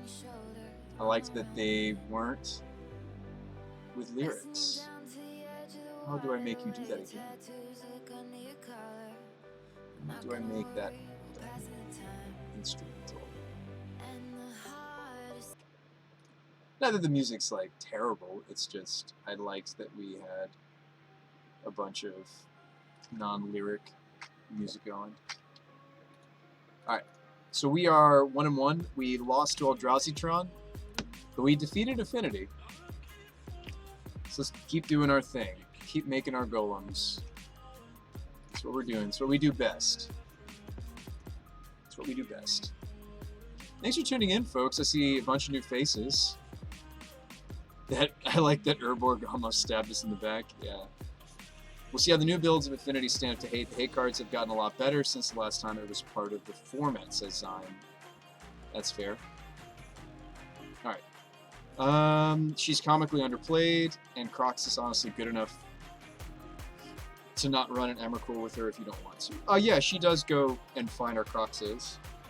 She does go and find General Ferris, but like, I feel like, yeah, she's just strong on her own. I don't think she needs to have big, silly things. Sorry, you can't see a couple of cards in my... There you go. Hopefully you guys are having a nice evening. Wherever you might be in the world or wherever you might be on the internet. Thanks for tuning in to the Bruce by the Magic Guy show. There's a lot of other great Magic content out there, but for whatever reason you're here and I appreciate you. We are trying to make, as I said earlier, General Ferris Rockerick work. We're doing cute things like Metamorphose. I'm even doing something really bad. That was a suggestion from one of you, so I am testing it just to see how bad it actually is. Vanefire Border Post, which is another 1 mana. Sorry, so Metamorphose is essentially a 0 mana colorless card for our General Ferrises to wombo off with. Border Post is essentially kind of sort of a 1 mana thing that we get to wombo off with that counts as us casting a multicolored card. Evening? Yeah, it's evening for me. It's 9:35 my time, Jack. Hey, good luck and have fun. Smiley face. I feel like we need to be careful about the smiley faces since we are playing a 2 of Blood Moon deck. My opponent, Co-Diamonds, is maybe playing this, according to MTG Goldfish. I don't know if I ever trust it, though. They could be playing this. This looks sweet. Their deck looks awesome. Oh wow, and they've got 3 main deck answers to my my build-around card. But they're a Yorion deck, maybe.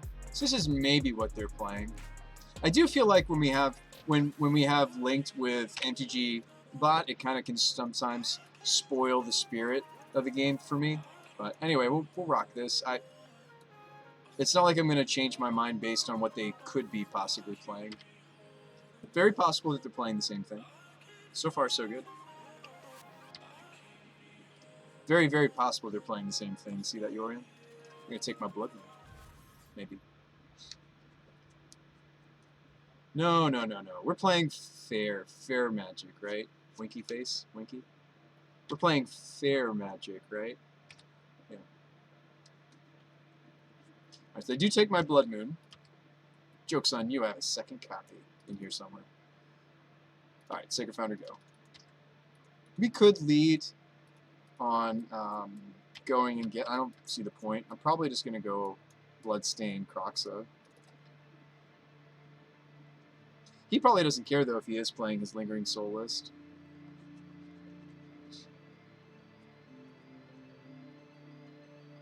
Very likely that's what they're playing. I mean, we might just need to go turn 2 Terminate.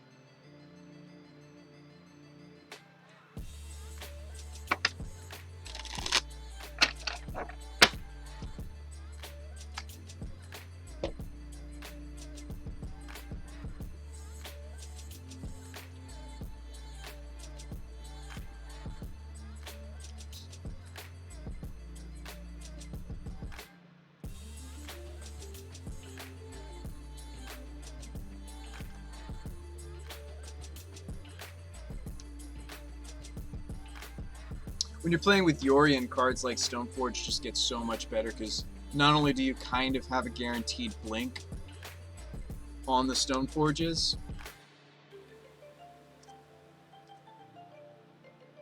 do you think that Code Diamonds actually is the username of a fellow streamer, if I'm not mistaken? That's a really long pause for them. Wonder if they're looking us up.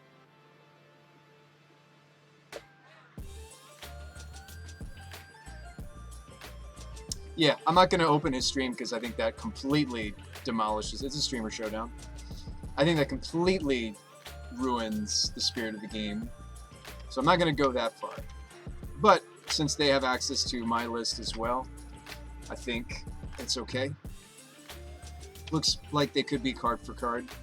Mid-range slugfests may be your favorite types, kind of. As long as you guys promise not to tell me what's going on in their hand and such... I'd be interested if you guys want to go check out the match from his perspective. I'll go ahead and link his Twitch in there, and you can let them know that this is a streamer showdown if you want to. So, like I said, I'm not going to open it because I don't want to spoil it for myself, but I'll grab you guys the link. Just trying to grab you the link. Close that. So you guys go ahead and say hi for me if you want to. It's definitely a way for us to get the word out. Probably just going to terminate this Stoneforge, right? I don't really think there's another line. I don't mean to alarm you, but yeah. Really? Does it? Does it now? Most of them are legal. Voidwalker.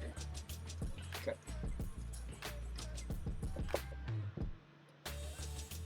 We kind of like to hold the border post, same with the Metamorphosis, until we have our thing. He's got a hollow foil Charizard. You guys are such trolls. I love you.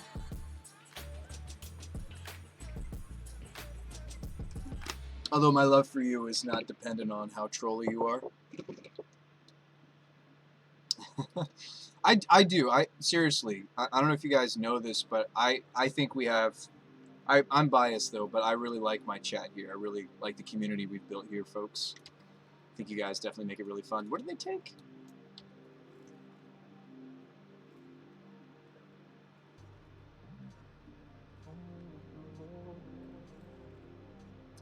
Oh, they took my Croxa and then the Voidwalker did the rest. Okay. Second Inquisition. Seems good. Grab their sword. Do kind of care about that sword.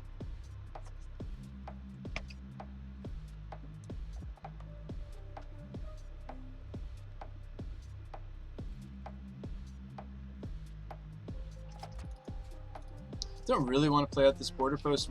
We have plenty of mana. I'd rather keep it.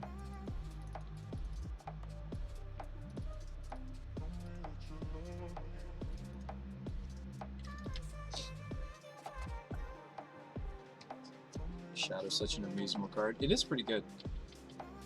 I'll probably just end step Cling. I know they have things like they probably have things like Lingering Souls. They're Abzan, right? Looks Abzan to me. So we may want to just end step Cling or something.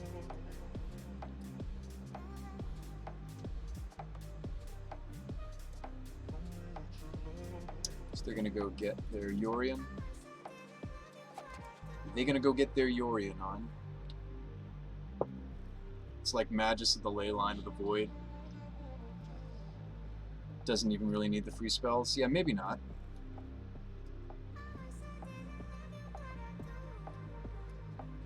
Maybe not. So we just want to exile, I suppose, like the sword. Straw card. Another Metamorphose. We are going to finally start popping these cards off. Ooh, there's a Croxa.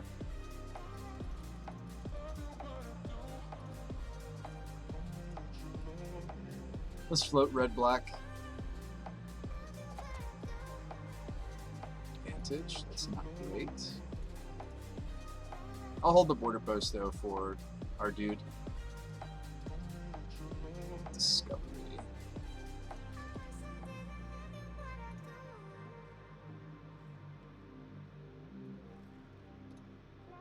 Get rid of the Vantage. Are we getting rid of the Croxa? No, we're going to get rid of the border post, right?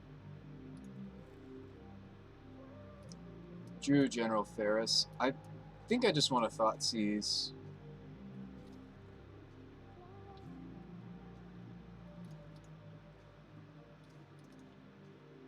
I will play out my land because we want a General Ferris next turn, and if we draw another mana, I can follow up with Croxa. If you toss the Croxa, you're going to be playing against one. They already have a Croxa under the Dalphi, but the thing is Voidwalker doesn't have the best synergy for Croxa. It's also a tap sacrifice for the Voidwalker. Do they draw something else good? Or are they just thinning before they silent clearing? Mystic, that is something else good. Dang it. Sword of Fire and Ice, by the way, can kill General Ferris. It is one of the things in the format that does kill General Ferris. Their hand is a Shambling Vent. I think I have to let them, though.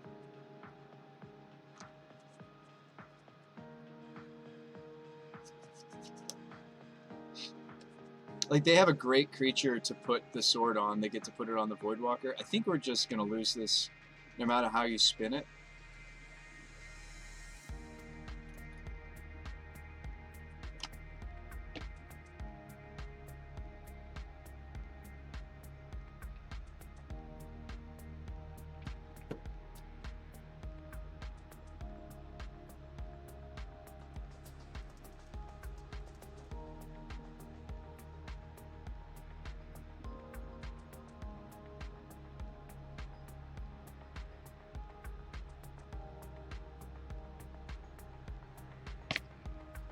Alright, so making sure I have all the colors I need to do this. So I think we just general Croxa.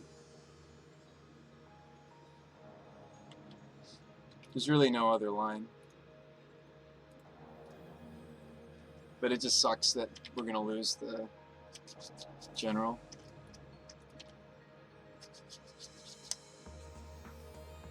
So they do lose the shambling then. So we're both working off the top. Sort of. Well, they have a silent clearing. They have a draw off the Sword of Fire Ice. Yeah, Voidwalker's great. The fact that it can carry sword is awesome. Really, really neat synergy.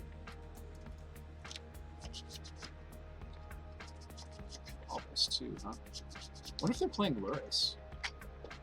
Looks like they are.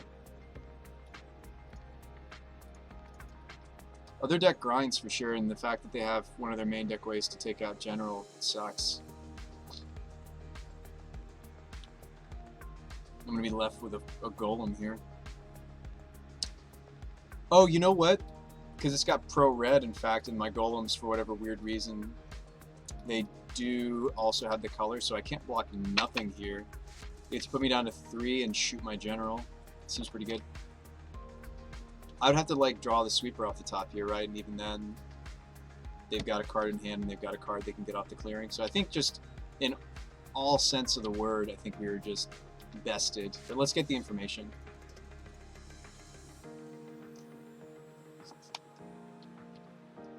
Push my golem. Show me a land.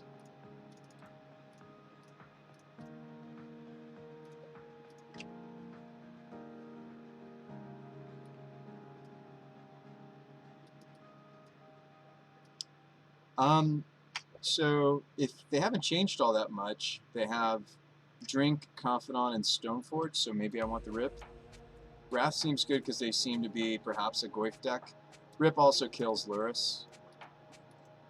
So probably want to Vindicate. I'm a little scared that they might be able to hate on my border posts. But there's not much I can do to change that. We'll cut the Cling. You know what's funny?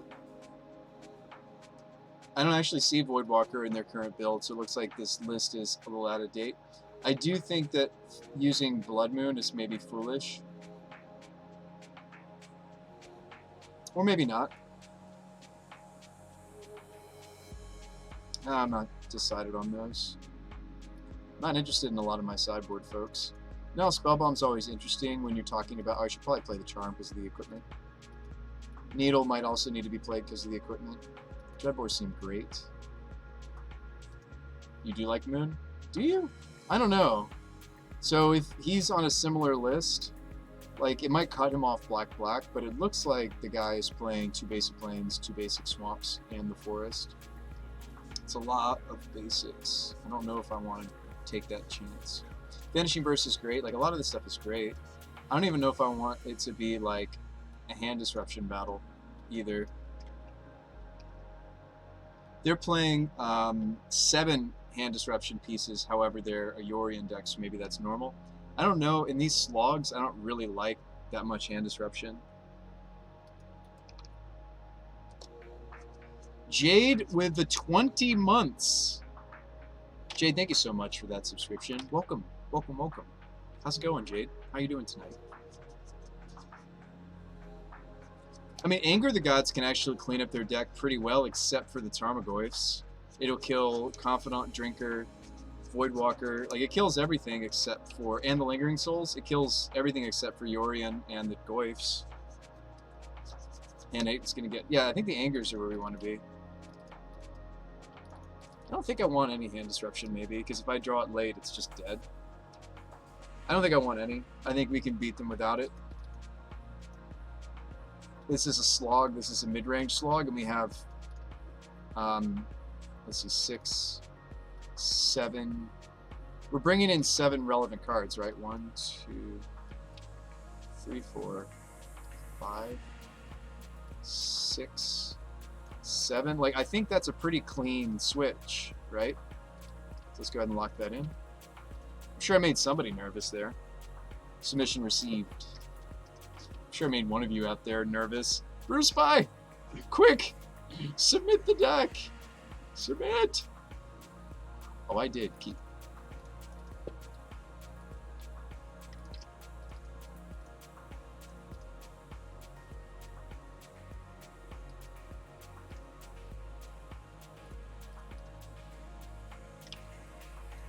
Don't turn one kill my border post. Don't turn one kill my border post. I don't think they will. We're setting up real nice for this blood moon.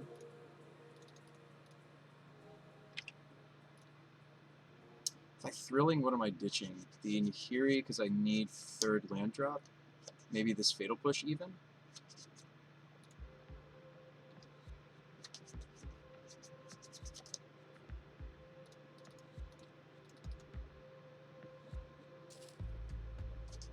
Sweet. Redundant General Ferris, if they want to try to take that from us. Kind of want to sequence it. Blood Moon is the next thing we do. Unfortunate that I don't have a... there could be an Abrupt Decay on my border post right here, though. I'd totally do that if I was my opponent. But this is one of the weaknesses, right? These mid-range E matchups. No, they go Voidwalker. You guys like just slamma-jamma-ing the Blood Moon, right?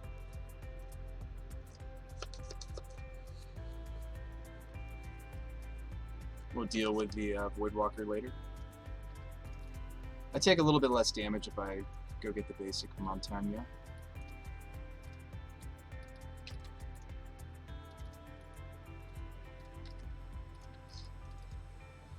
I do think that the border posts make us a slightly better Blood Moon deck.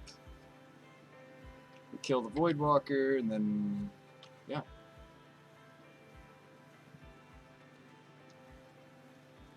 Confidant. Oh wow, are we just gonna anger away both of those? Thank you, my friend. I would love to.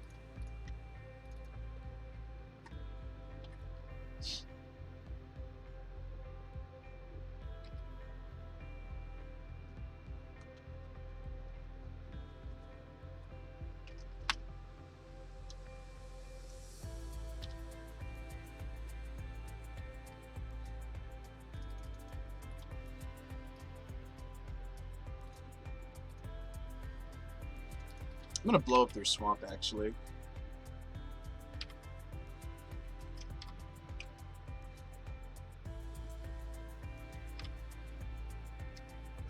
Stoneforge Mystic.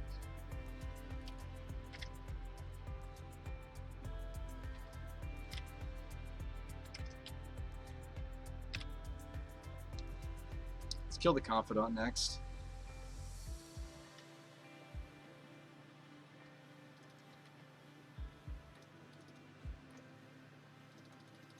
Ooh.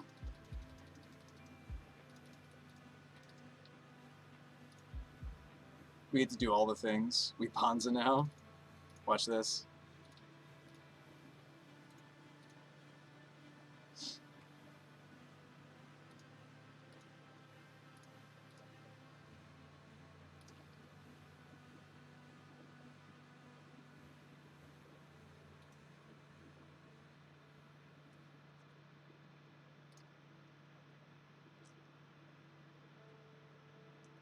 Look how much better our deck is when we just don't top deck Hand Hate.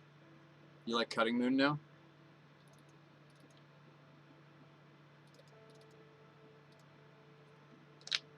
Yeah, I think it's worse when they're on the play, right? They have more time to not lose to it.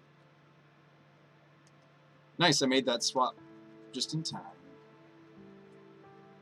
It's less good on the draw. He's definitely going to bring all his outs. Yeah. This hand looks fine. This hand's just fair magic. Do they keep a 7? Alright, I'll keep as well.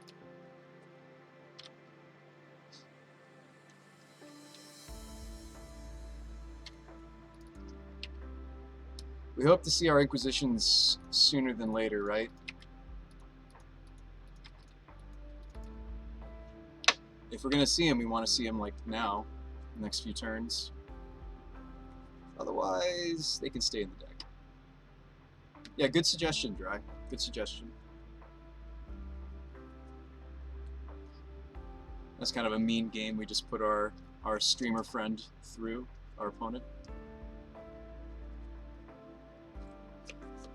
Jade says, beep, it won't let me re-up the sub yet, but I will when it lets me. I didn't read out your message earlier, Jade. I'm sorry for that. Oh, wow, did they keep a one-lander? Surely they didn't keep a one-lander. You don't keep you don't keep one-landers with a Yorion deck. They didn't. They did not.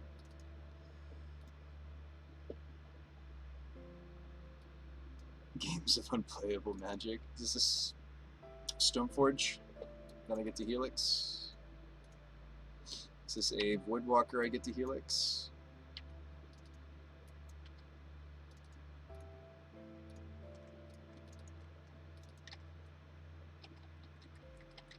It's a dead Voidwalker. It's a Thoughtseize.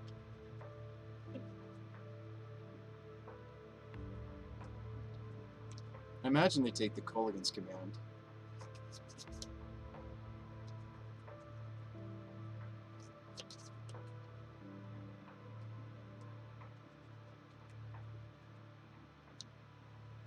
I do agree with that play.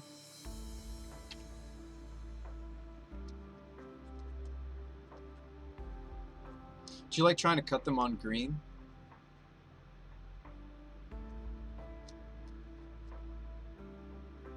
Kind of like trying to cut them on green. It's ambitious, right?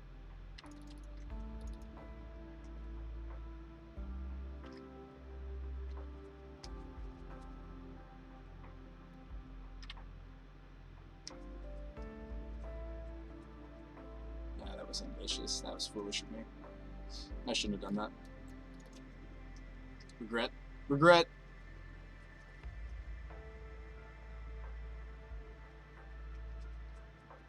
I know better than that. I know better than that in these mid-rangey matchups. I know better. So they're going to end step put in the sword. Ooh. So I don't want to do the General Rocket thing. I might just kill the Stoneforge. That way they don't have somebody to put the sword on, and then I can kill the sword after the fact. It's so awkward, but I think that's what I'm going to do.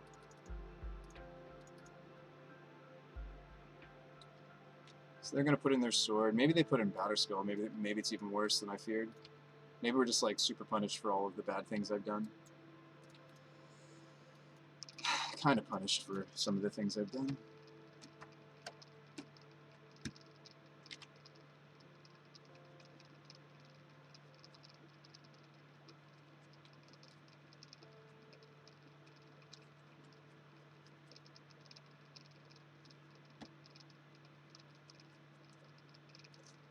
They're not fetching, which makes me think that he doesn't have the fourth land yet, perhaps. I mean, he may have just drawn it just now, but that would be something I would not be doing. Like, if I didn't already have my fourth land, I wouldn't be fetching.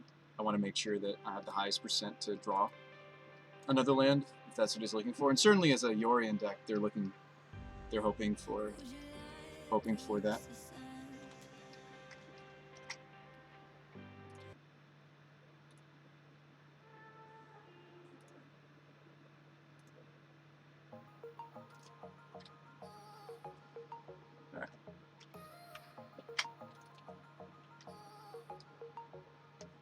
They fetch. It's a basic.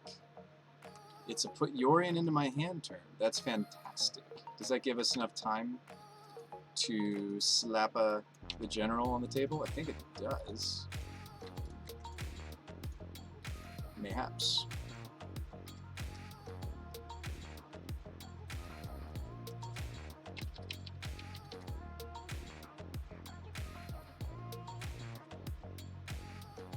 This is them abrupt decaying my general. Maybe Assassin's Trophying. That is a dead general. And that's tough, right, in this matchup. I know that they have several answers to general. That's just one of them. They also have things like, oh, I don't know, Liliana. I think I'd still rather have Blood Crypt. Another land. Come on, deck. Should I just fire off these Morphosises? May just want to fire these Morphos off. Draw the goods. Let's combo off, shall we?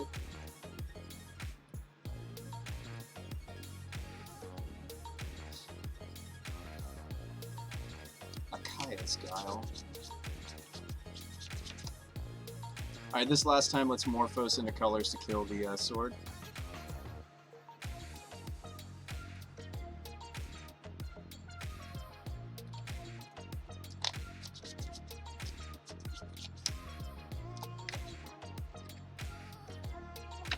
I'm going to kill the Yorion with the Kaya's Guile and leave us with a Spirit.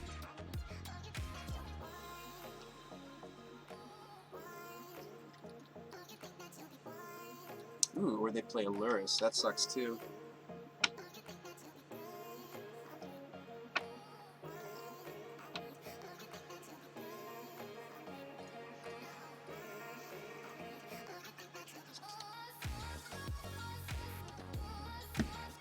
We're in trouble here, folks.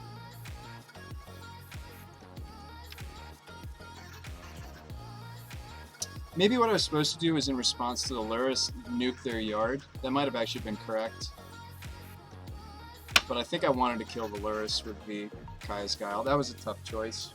I couldn't have it both ways. And Luris is a lot less scary if there isn't anything in the bin. I know. I do know that to be true. So we've drawn a Terminate. They have enough mana though now to cast the Batterskull. I kind of need to keep this Terminate for the Yorion though.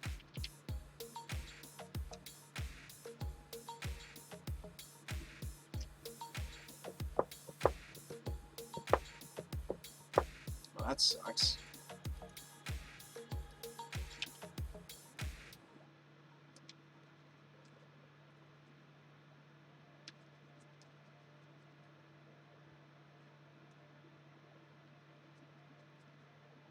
I shouldn't have played out. I know better. I didn't need the 4th land, I think. I think we would have been fine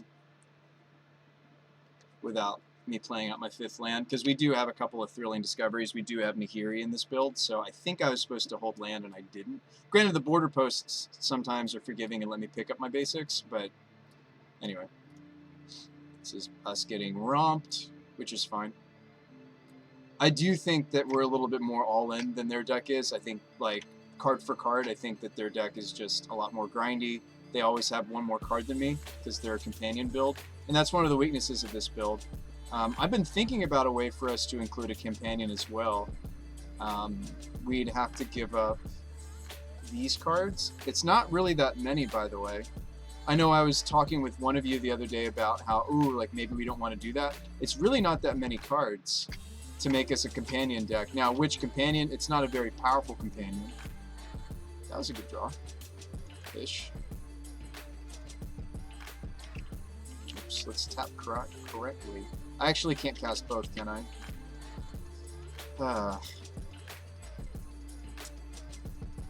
I don't have the colors to cast both Thrilling and General.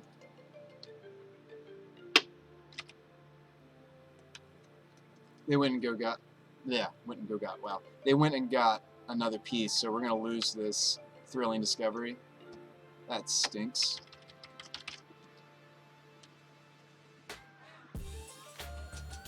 I would blame that on my friend Steve, who may or may not still be here. We're working on a podcast, and he fiddled with we're using this microphone for that podcast. And so I'm sure he has no problem with me throwing him under the bus with all, kindness and such. We're very good friends. In fact, he's also my current landlord. But he did unplug my mic today, and I don't know if I've fixed it. You're making me think that it's not fixed. Does it sound better now? Does it sound better now? Oh man, they just have it all. They have 2 engineered explosives. Here goes General. I do think that their deck's just going to grind a lot better than mine, and you're seeing this case in point. I do think that we have like burstier things. We get to tackle the format in certain ways that they don't, but their deck is just certainly designed to grind, and Um, we're not doing a great job dealing. A Croxa would be good here. I have Croxa still in. Swing for one. They're not even bothering to deploy their Batter Skull.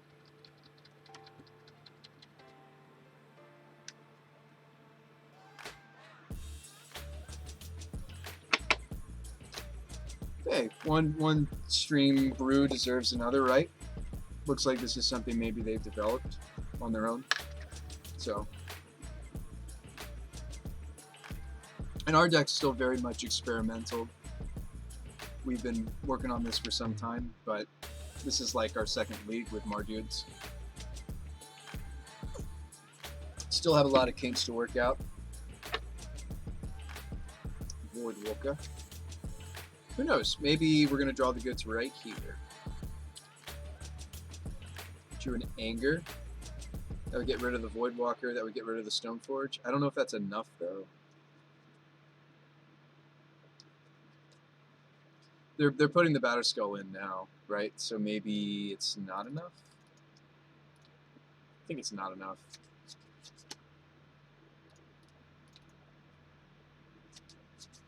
So there's Guile. There's Arachthos Charm.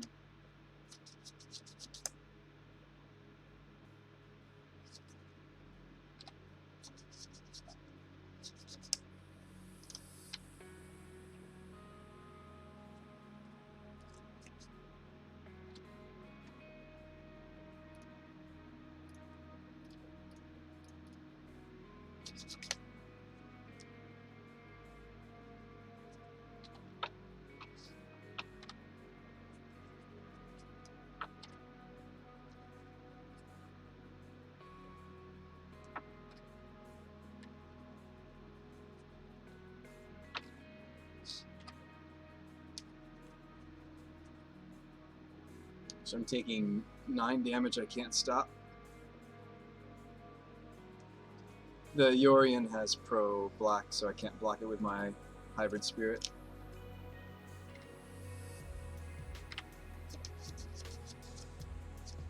They decide not to attack with the Voidwalker, which makes me wonder if they're just aiming to use the Voidwalker. We'll discard the Border Post.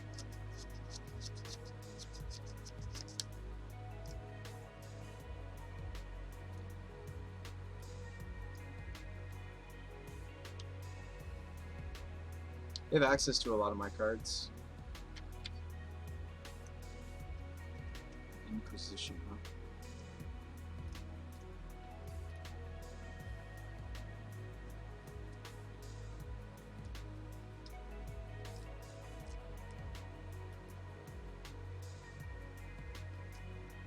I think they don't have any more equipment to search out.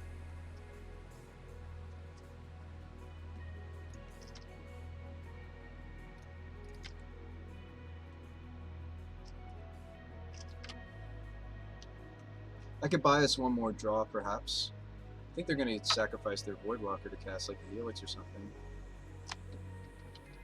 Or not.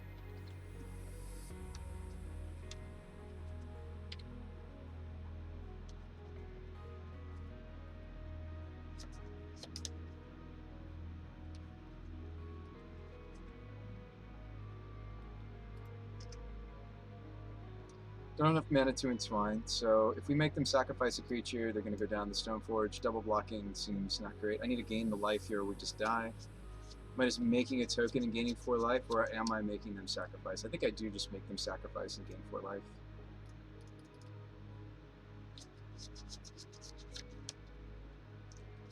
They'll sacrifice the Stoneforge.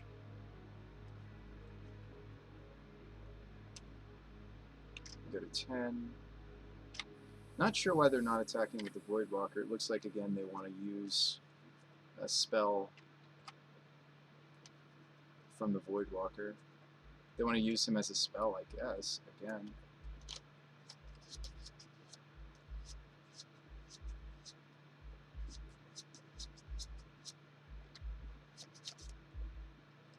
So Fatal Push won't cut it here.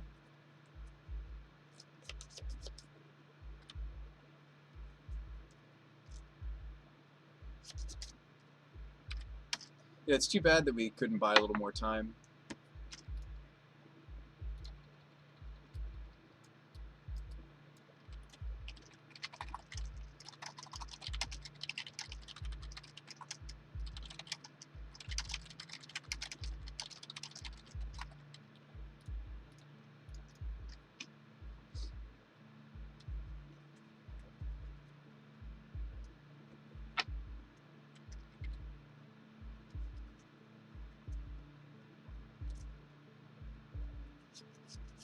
Gosh, Woodwalker seems great. We could be playing Woodwalker. Yeah, I mean, we change a few cards, 4 cards or so, and we could have a companion too. I mean, like, there's a couple companions. Here. Making me think I just need to add this through.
Chatting with our opponent about which companion they think I should maybe go with.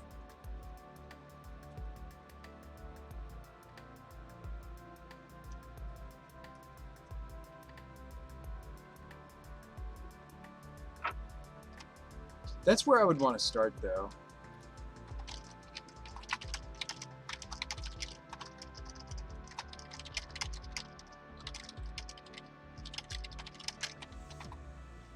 So good luck, good games, and good luck with the rest of your league, friend. I mean, we could do Yorion. I just don't think I have a lot of synergy for him. I guess I do, in the sense that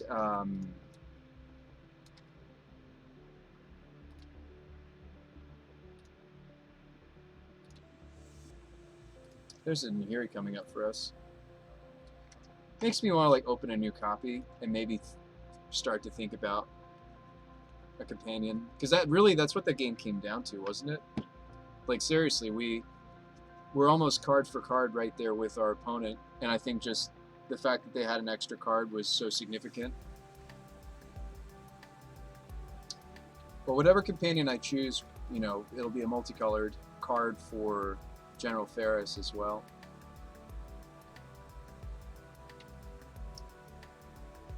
All right. So Karuga is a no-go. Kira's a no-go. Obosh, a no-go because we have 2 drops. I mean, I think it's between, it's between Yorion and it's between Jugentha, right, for this kind of a deck. I don't really want to right now rebrew this into an 80 card. I also think it would lose some of its effectiveness as an 80 card deck. Ooh, we could get a pretty Jugentha.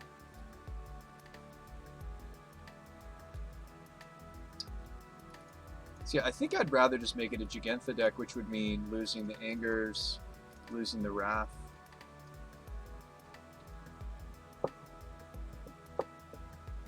Now, I'm sure you're like, well, what are we even giving up for this extra card, right? It's a 5-mana 5/5. It's a 5-mana 5/5 we'll always have that will trigger General Ferris.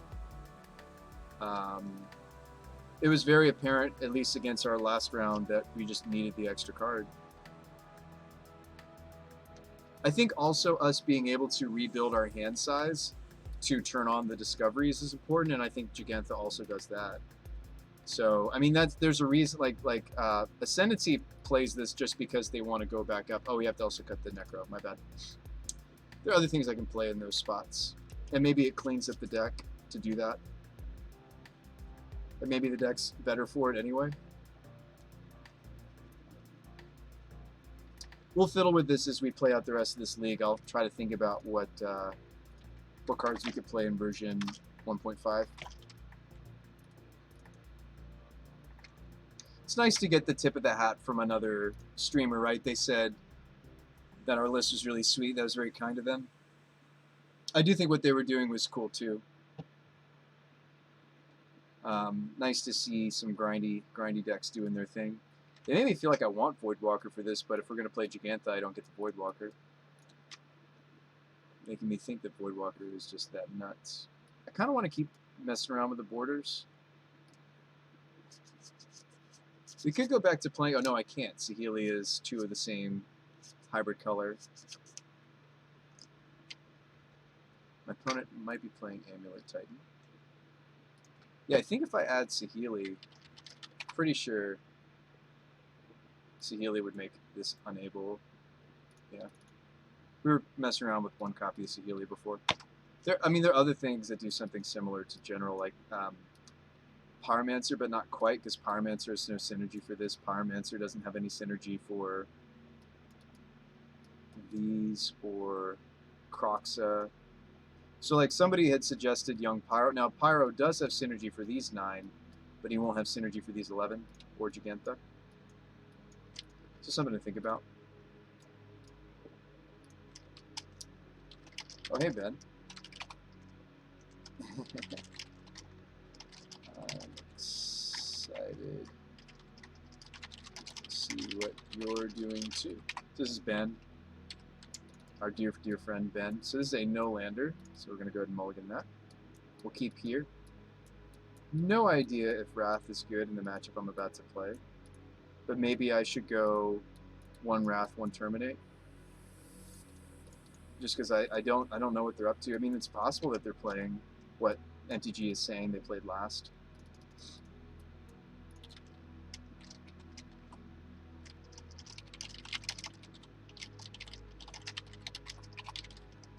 Lost to, let's see, Beat, Affinity, lost to El Razi, Sean, and Abzan. Really grindy.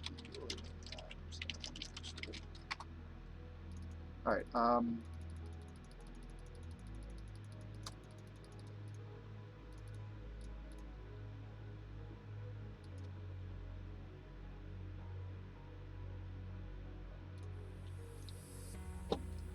I don't know what they are, so I don't want to take a million. Nice. So we take Shardless, and their hand is a lot less scary. So this is actually the mirror. My opponent's also playing General Ferris. This is like the quote-unquote more accepted General Ferris deck. But I think I kind of like what we're doing more. I'm not sure.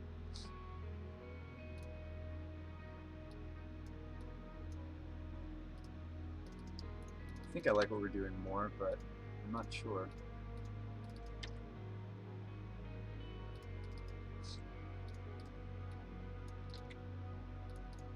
It's okay, I can Kolaghan's Command that next turn if we draw a land, so I'm actually not going to crack.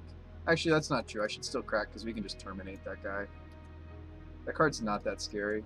What it enables for everybody else is scary, but the card itself is not very scary. So we'll get to terminate him. And Croxa-ing here just gets rid of a land. That seems pretty weak. Kind of sad that I kept the Kayas over the second terminate now that we know what he's up to.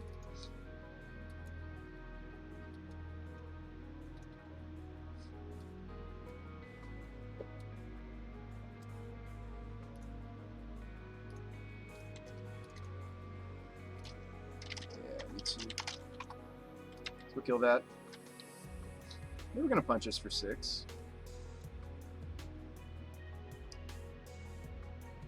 I wonder if they should have shot to get the Giganta in their hand, but maybe not. General, cool.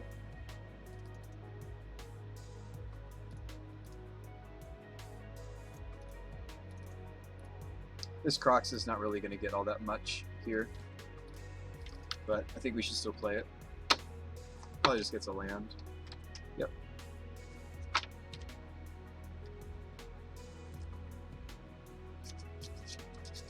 Really need to draw a land here so I can slam General.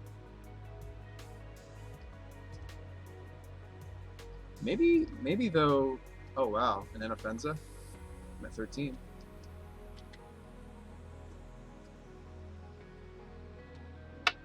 Maybe I need a draw step.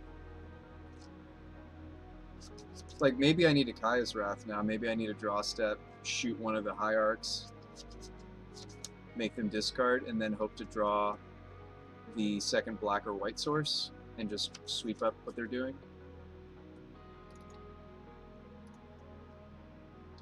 Well, I'm at 13. If I slam General Ferris... No, we just have to know fear right here. Right, folks? I think we shock in the General. No fear. Don't have fear, Bruce back. Don't have fear. Don't have fear. They're also playing General. I'm assuming. No fear. Just don't draw well, opponent. Just don't draw well.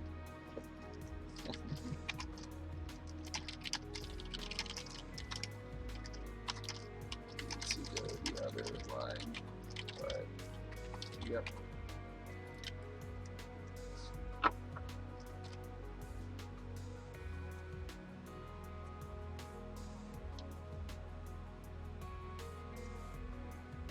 And again, we're going to lose again because I'm not playing a companion. Is that what's happening again? We're going to lose this matchup too because I'm not playing a companion. I mean, it's good that we're learning this lesson now and it's not like a modern prelim or something. Okay, hang on. I think I Manamorphose and try... This means I'm not...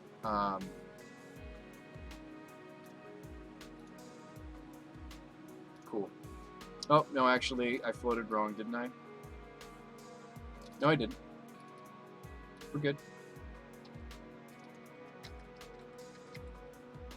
Game is not over yet.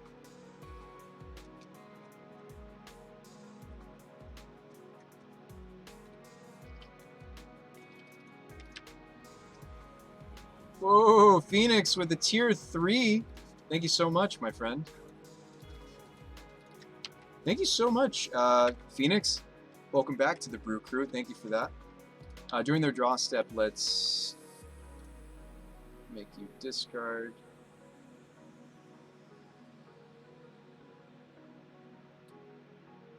Because my general got exiled, right?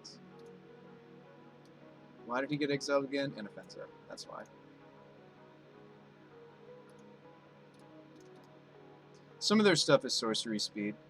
Quite a bit of their stuff in their deck is sorcery speed. If they drew another Helix, so be it. Ooh, we hit their Bloodbraid Elf too. Not bad for us. Not bad at all. Let's Croxa. Wow, I thought we were going to lose this, and now I'm not so sure.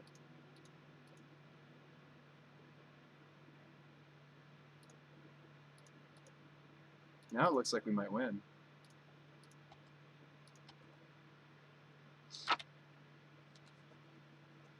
That was a really good thing to Manamorphose into. Yeah, the Urborg. Yes, it was. Oof. Now I'm dead to burn off the top.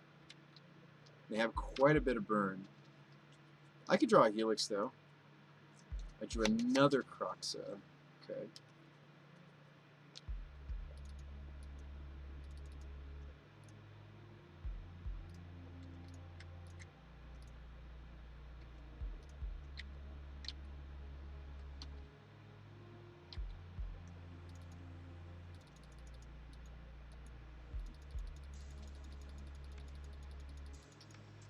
I think I'm supposed to play this other Croxa.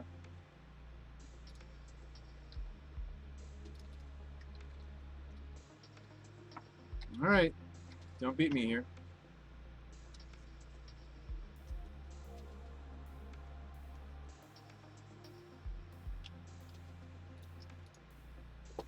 Close game 1. So what their deck is trying to do is a greedier version of what we're trying to do. That is like the quote-unquote like tribal zoo Ferris deck. That's not what I'm trying to do. I'm trying to play more reasonable. Well, let me put it this way. I think that their deck might be the stronger deck. I actually don't mind Angers because we can clean up all their dorks, and then the Blood Moons are more effective, and we also get to kill the Mantis Riders. So all 3 of our sweepers are great. I'm going to be sad giving up these sweepers. We'll have to figure out different sweepers, guys. There's Clarion. We'll have to figure out different sweepers that are going to work with the I think Vindicate's actually bad. Let's add Vindicate. Jeez. I thought we lost. I really thought we lost. That was fascinating. Maybe we want Nahiri? Not Vandal Blast. The Thought Seizes can be a real liability in this matchup, but I feel like we just need to slow them down. Let's cut the Cling to Dust. So we go like this, right, folks? This looks right. K Commander, good. Guile. Blood Moons are great here. Their mana's quite greedy. Fatal Pushes stay. I think I'd rather have Sorin than Nahiri just to gain that life. Kaya's Wrath to gain that life. But mostly just to sweep them. Yeah, Croxel looked great there, didn't it, folks? To go from main deck Kaya's Wrath to... Alright, yeah, let's run it like this. I don't see any changes. Don't get me wrong, I think the Shardless and everything are great with General Ferris. Okay, so we can kind of rip their hand apart a little bit. And it's tough, right? Gigantha. They actually never grab their Gigantha, which is like what I'm worried about. If I play a companion, I'm worried that I'll never go get it. So, something to think about.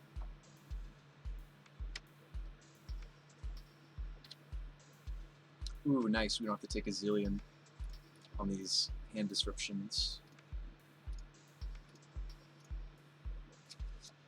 So I could take their Mantis Rider.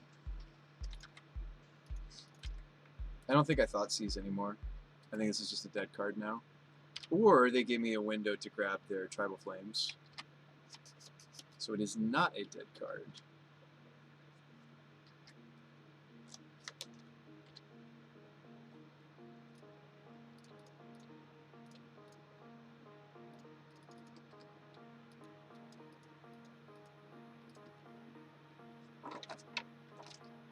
They're on the top decks.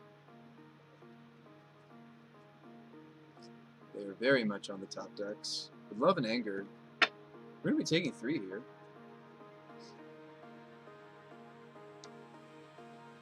Ah, Gigantha to hand. Still take 3. That's a pretty good opponent.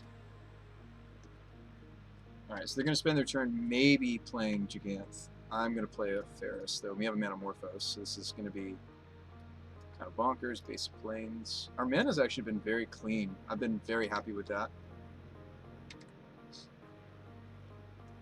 If only we could draw the Anger. I know, right? And it's like, okay, Bruce Spy, was Blood Moon the right move? Maybe not.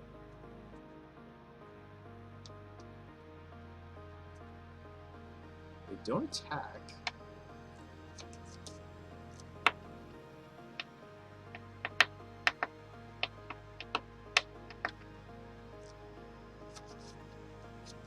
Okay, so we Morphos.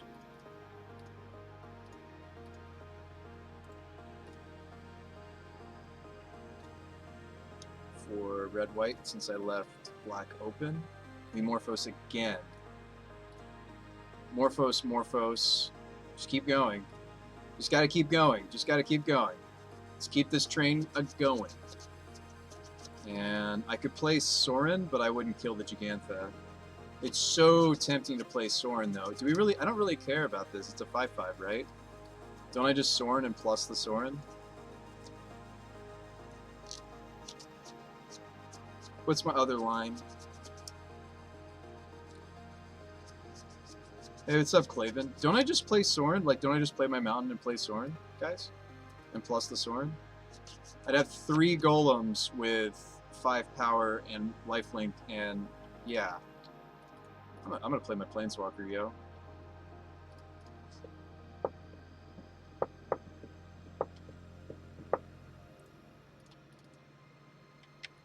I did hear from a little birdie that Sorin Solemn Visitor was broken a while ago. Because he reads until your next turn. These should stay life-linked. I think they fixed the bug.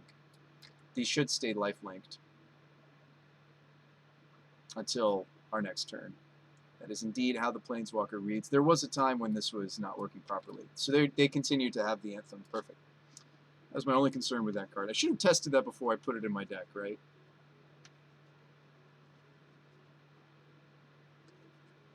Territorial Cov.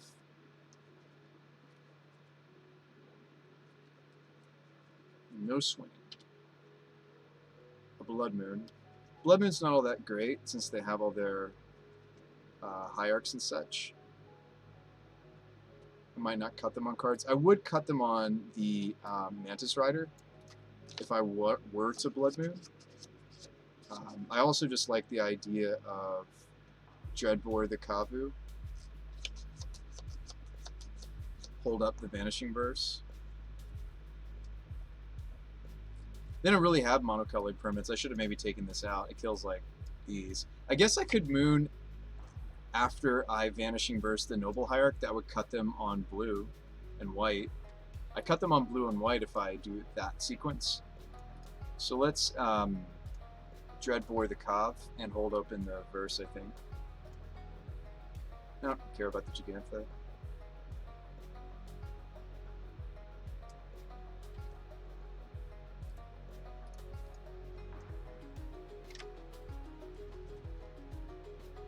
What are my attacks? 2 golems? Seems good.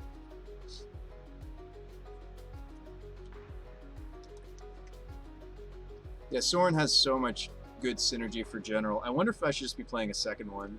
They have so much good synergy together. Do you like how these work together, folks? Oh wow, now we could just, during their end step, Vanishing the Hierarch and then Blood Moon them and just be done with this match. I think that my General Ferris and this Soren, they'll already closed the door, but let's see. They're making mana. They have so much mana. What are we doing with it? We're casting Progenitus.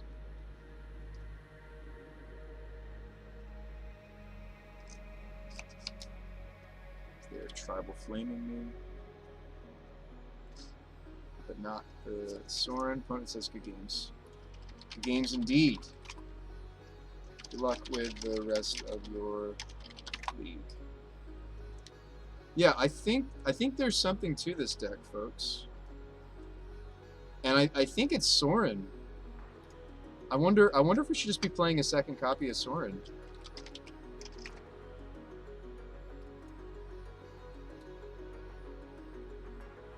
I'm sure you're like, Bruce Pie, that's so adorable, right? No, I think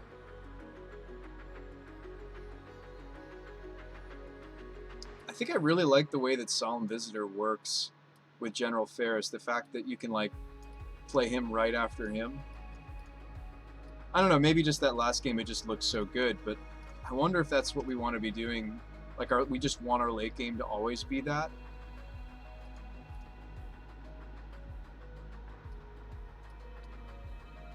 Like, he's giving an extra power to the golems, but he's also letting us go on the defensive if we need to go on the defense. Like, this is a defensive or offensive card for the General Ferris. I think that Soren is kind of lackluster when it doesn't have stapled to it make a 4/4 golem.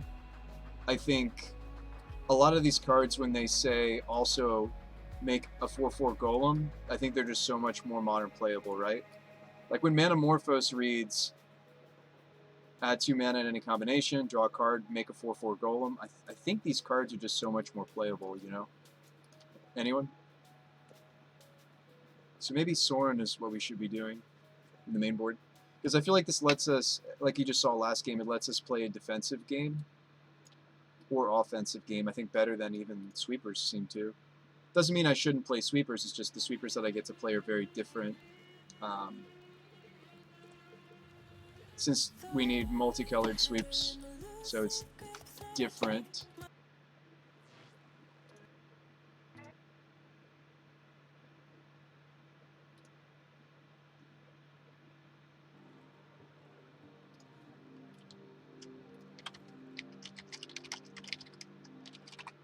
Before we play this last game, I'm just, while it's fresh in my mind, so sweepers that we could play, there's Clarion, that's not going to interrupt us trying to try out Gigantha.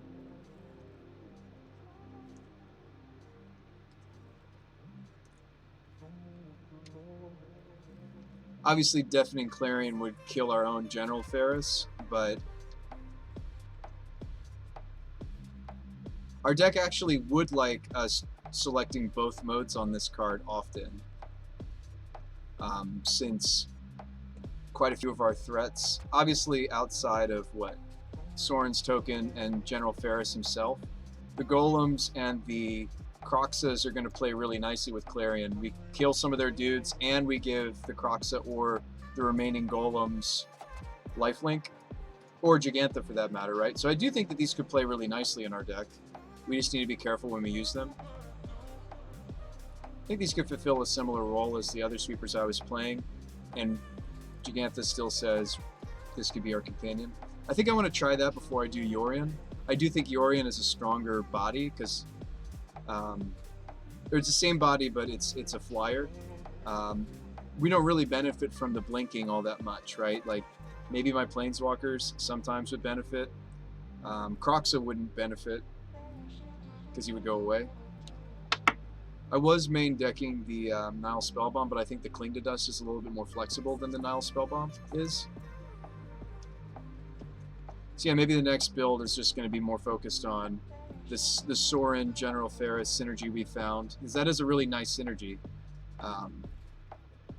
Making a golem and then immediately giving that golem that's going to be on the defensive anyway, right? Because it's going to be a summoning sick golem. I really, really like that synergy. I wish I'd thought about it more. I thought these two would get along decently, but after seeing it last game, I don't think we need a main deck sweeper. I think we should just play this card.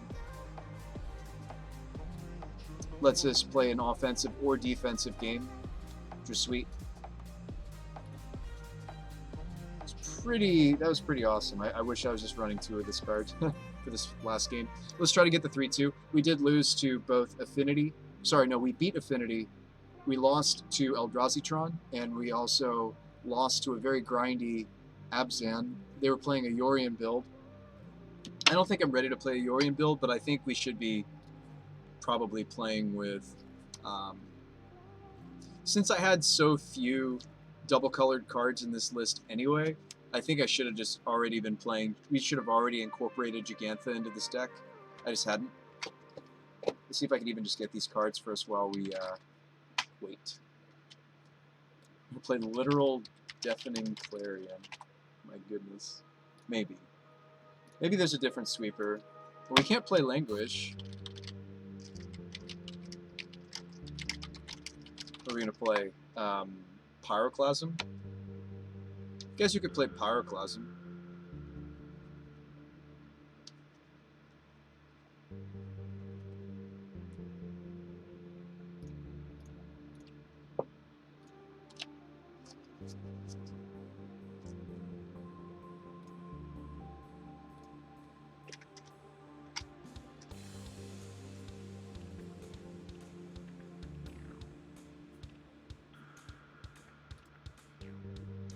Originally, we were playing a bunch of Cavern Souls, but I've found that the Hand Disruption has been doing a pretty good job sneaking us past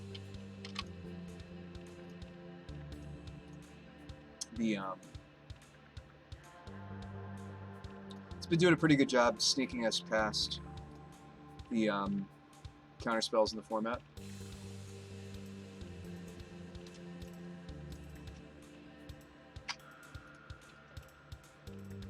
Let's pick up these missing cards. Clarion, Gigant, Soren.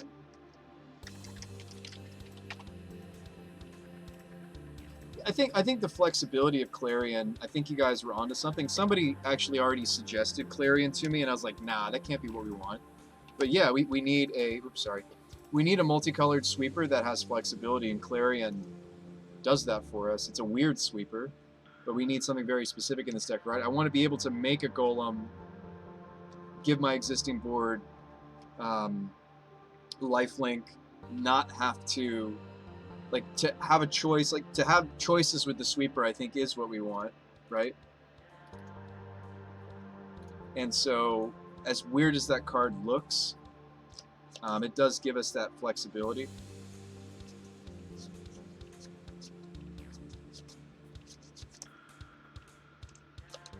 Granted, it's not a big creature sweep, but I think we have big creatures relatively checked, right? We've got 2 push, Vanishing Burst, 2 Dreadbore, 2 Terminate. a Vindicate, and 2 Guiles. I think we've got the bigger creatures already checked. I think.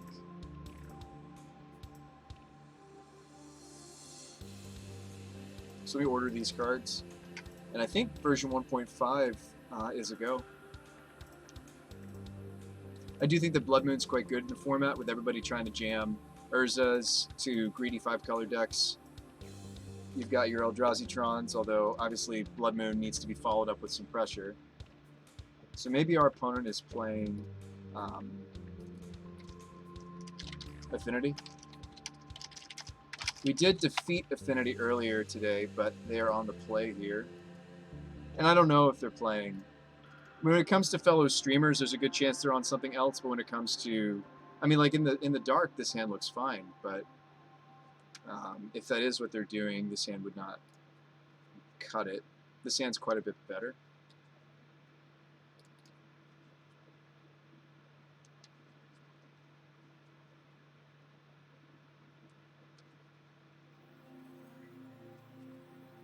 In order to cast the Dreadbore, I actually need to keep the Foundry, right? And again, it's like, okay, Bruce Spy, are they actually on Affinity? I have no idea. But when it comes to non-streamers, there's a good chance that that's actually what they're still playing. Yeah, let's shoot for 11. This is my last game, Steve. So I could push that Mem Knight. That seems like a bad idea. I think I'd just go... do we want black-black? Yeah, we want black-black, right? Double black gives me... works us towards the Kroxa and the Wrath. I think black-black is correct. Yeah. I'm not going to Fatal Push a Mem Knight. So it looks like they might have a slow start for their Affinity deck. Oh, maybe not. Melting Jar. Froggy.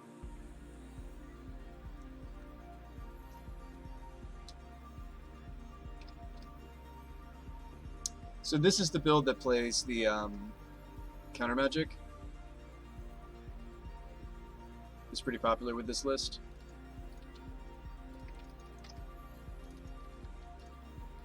Could I have your old shock mount?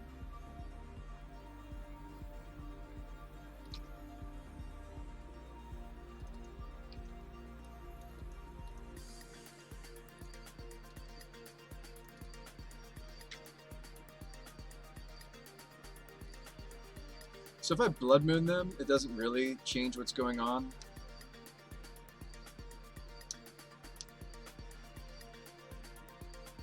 If I Vind the island and then Blood Moon, it does do a difference. I think because they're going to get the plating off no matter what I do, I think I'm just supposed to go land go. And consider Helixing the Frogmite, which might use up the Welding Jar. And then we can toast the Welding Jar. Sorry, we can kill the plating itself with the Vindicate. I think that's my plan. Okay.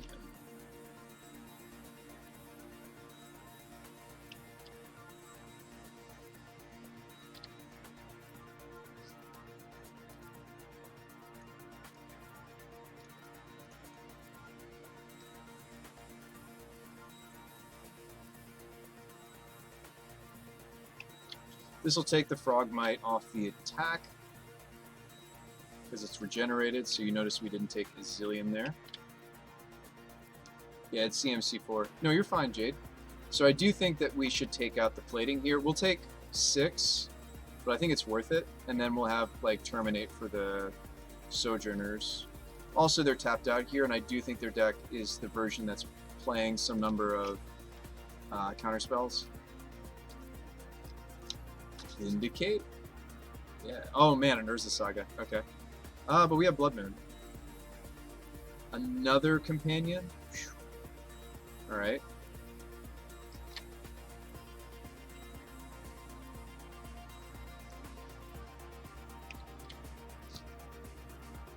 I have 1 card left. I wish I could Moon and push the Frogmite or something. Like I wish I had like a fetch land here.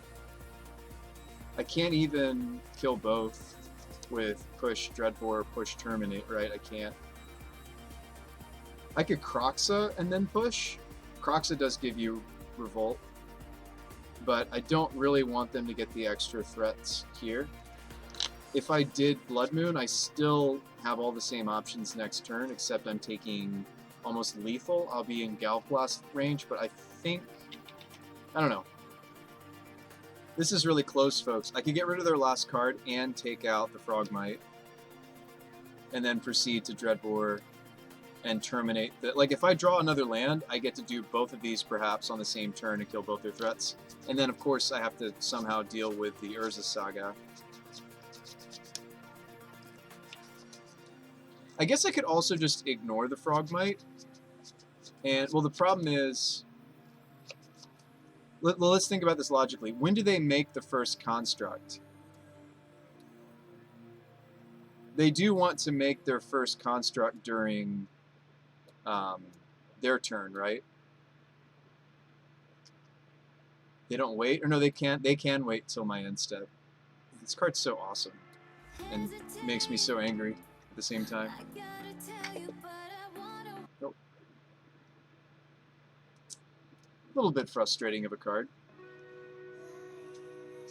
To let them know we're thinking. I think the Croxa Fatal Push line is actually legit. Because who knows what their last card is. Their last card might actually be legitimate. Then the turn after, we kill the companions. I'm still dealing with... I'm still taking so much damage if I do that line, right? Like, this line only works if I am going to draw the 4th mana source to guarantee terminate Dreadbore these, and then I'm still taking the damage from this. But I need a double spell this turn, and the only double spell I truly have is Croxa Push. So I think it's not really up for debate. And we'll beat him post-board. That's what happened last time we played Affinity anyway. We had to win the post-board games. Galblast me. Yep. So we're just pretty dead no matter what I do. Their last card was a Galblast. Good to know.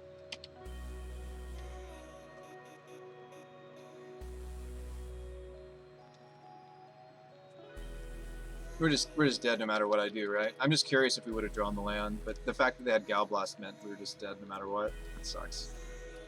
That stinks.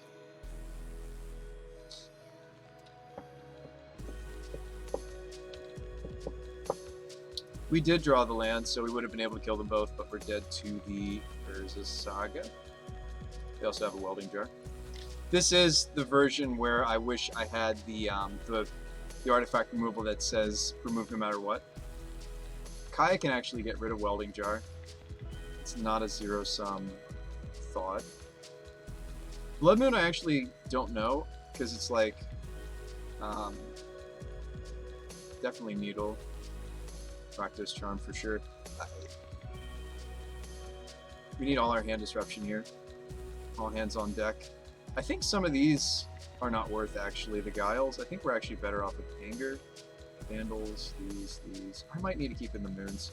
I think we do need to turn off the I think Crocs is too slow for this matchup. Yeah. They also don't have a lot that's going to kill General. Vanishing Verse can go as well. We found that out last time. Clean to Dust can go. I don't think Kai does enough. Like, sure, she gets rid of... Like, she and Nahiri, like, yes, they do things in this matchup, but I think the things that they're doing aren't fast enough. I'd almost rather just have their lifelink from Sorin sooner. I think we play it like this. Let's jam. I think that's the configuration we had last time we played against Affinity. Obviously, this is a different flavor of Affinity. This hand's tempting. It does need to draw a second land to work. This is not a turn 1 Thoughtseize hand. But this could grow into a strong general hand. We'll jam. So we need a white source here.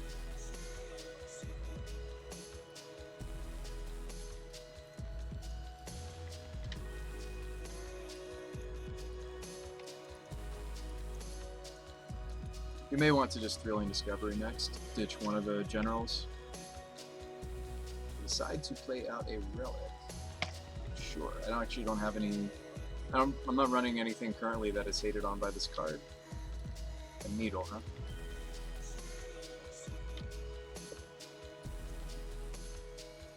So I could take the Edge Champion, and then I can Pithy Needle Urza Saga. That seems great. Let's take the Champion.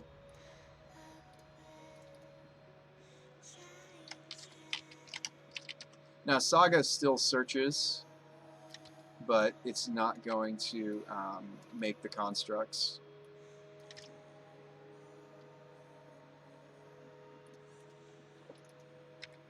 Sure.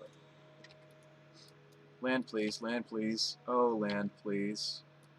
That's a land. I did ask for a land. Should I thrilling these? No. No, no, no. Patience, Bruce. Patience. We've pretty much got this. Yeah, they have a Gal Blast for one of my golems. I don't care.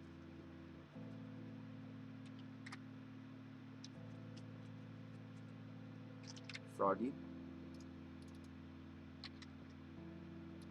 Mesa. I'm going to hold the Mesa. I'm sure you're like, wait, what, Bruce Spy? I'm going to hold the Mesa.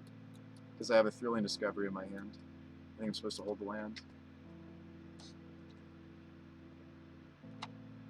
We should overpower them pretty quickly.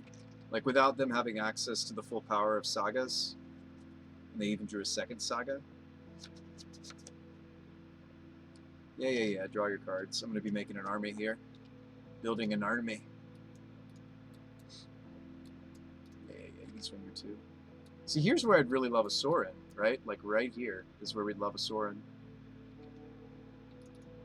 Druid land anyway. So let's thrilling.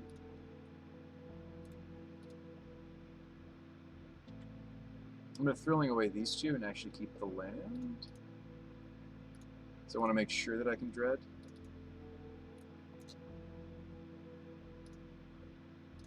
Maybe I'm just supposed to thrilling again. I'm not really that excited about Inquisition and Fatal Push. Let me just do it again. Not really into these cards. There's a Moon. Would love to see some Manamorphose.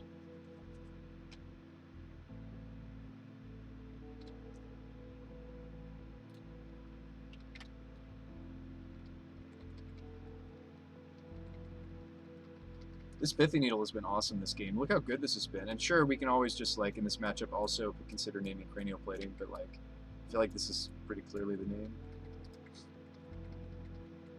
I don't cut them on any colors, really, if I Blood Moon.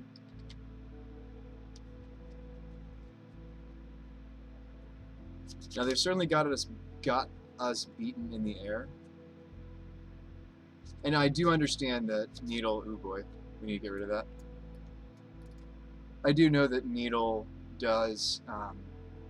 gosh, this card's so stupid. The fact that they get to play, like, the Singleton Shadow Spear is awesome.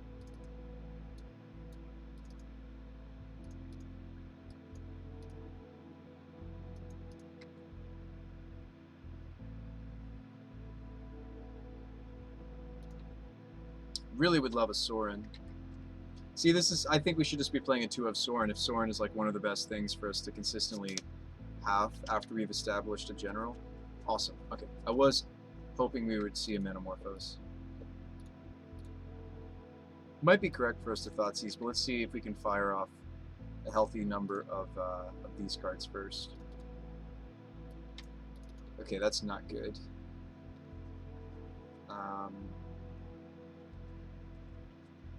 So I know, yeah, I know their hand's a Gal Blast, so I'm not really looking to do that all that quickly.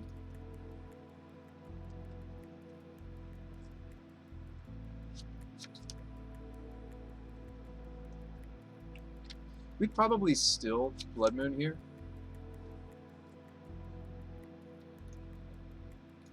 I know it doesn't make us a dude, but our mana's totally fine with us mooning. Because even if I drew the Kaya's Sweeper, I don't think I would be doing it.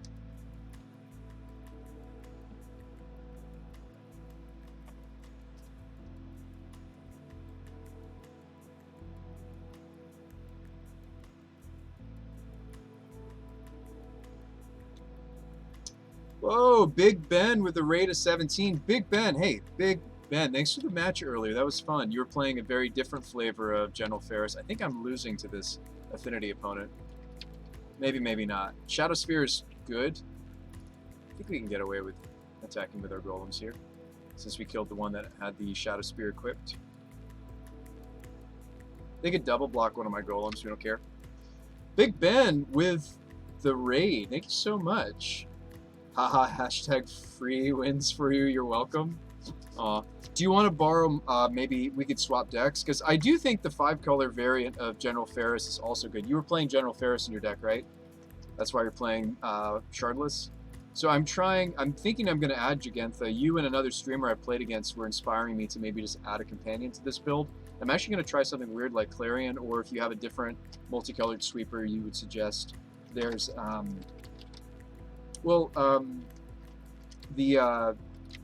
that's fine. I don't have any graveyard stuff in right now against them. We cut Croxa because it's a little too slow in this matchup. It's very too much slow in this matchup. Guile might actually still have been fine. No, they always have a creature to sacrifice.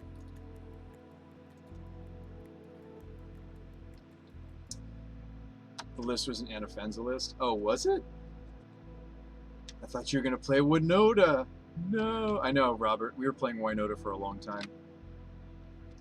This Shadow Spear I need to remove, like, yesterday. I'm gonna die. I'm gonna die to this.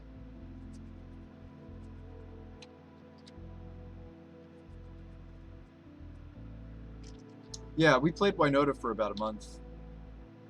Okay, that's not the worst draw. It does give me a golem. That's the cool thing about General Ferris is he himself works, kind of.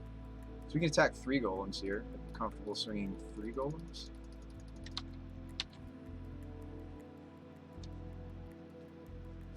I see some blockage. Backup General. You don't want to swing in the General and lose it because you do want to make you do want to make the golem. If you're wondering why, Bruce Spy? Why didn't you? Yes, that would be why. So General Ferris meets General Ferris. Doesn't matter which one you keep in this instance. Kick it back to the opponent. I am wondering when they're going to fire off that Gal Blast. I don't think we played the Thoughtseize. I think that'd be very foolish. Sojourners. It's a 4/4. This Thought Monitor, man. I feel like they should be moving the Shadow Spear. They probably will finally move the Shadow Spear over to a blocker.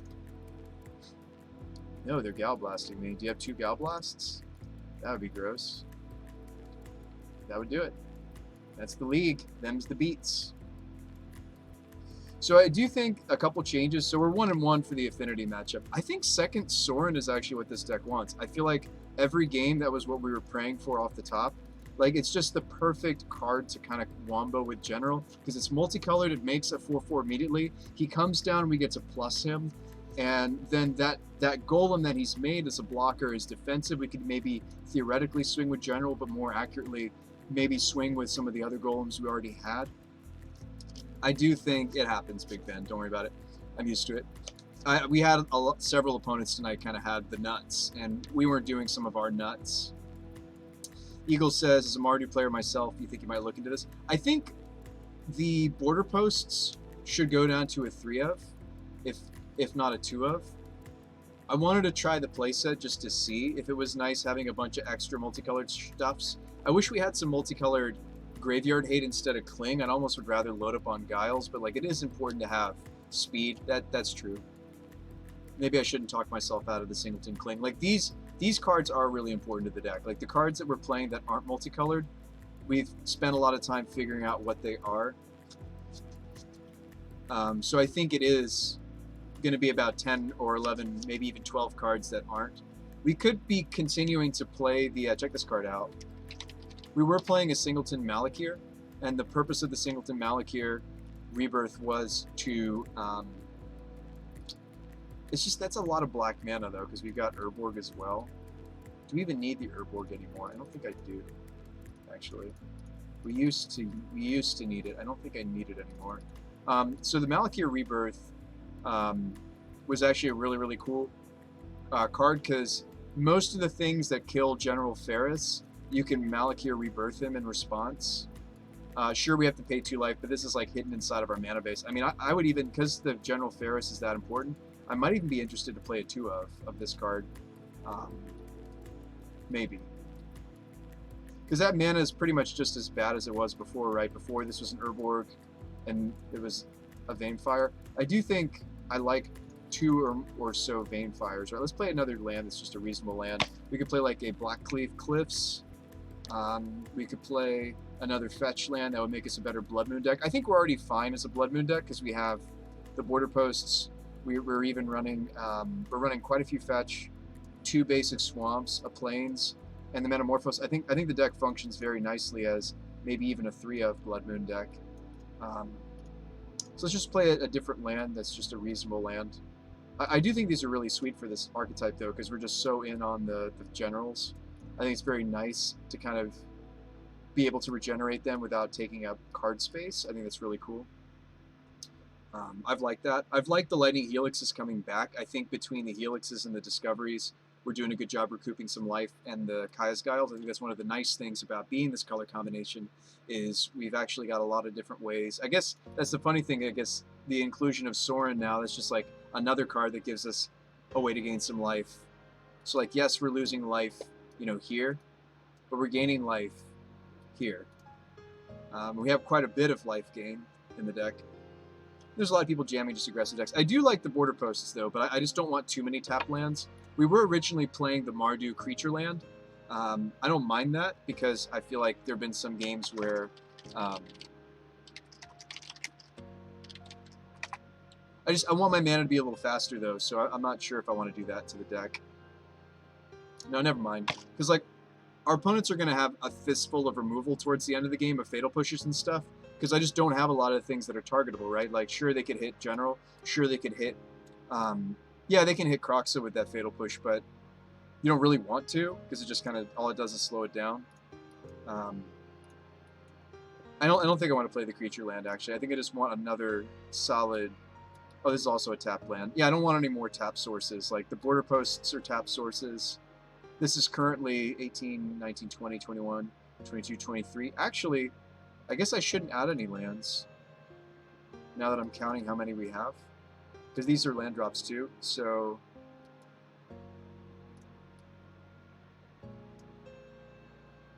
that's a lot of tap mana. So it's 17 fast sources. I feel like we should add another land just because that's a lot of I think 24 lands would be fine in this deck because now we've got big plays like Sorin, we've got an Ahiri in the sideboard, we've got Gigantha now to work towards. I think 24th land might actually be fine.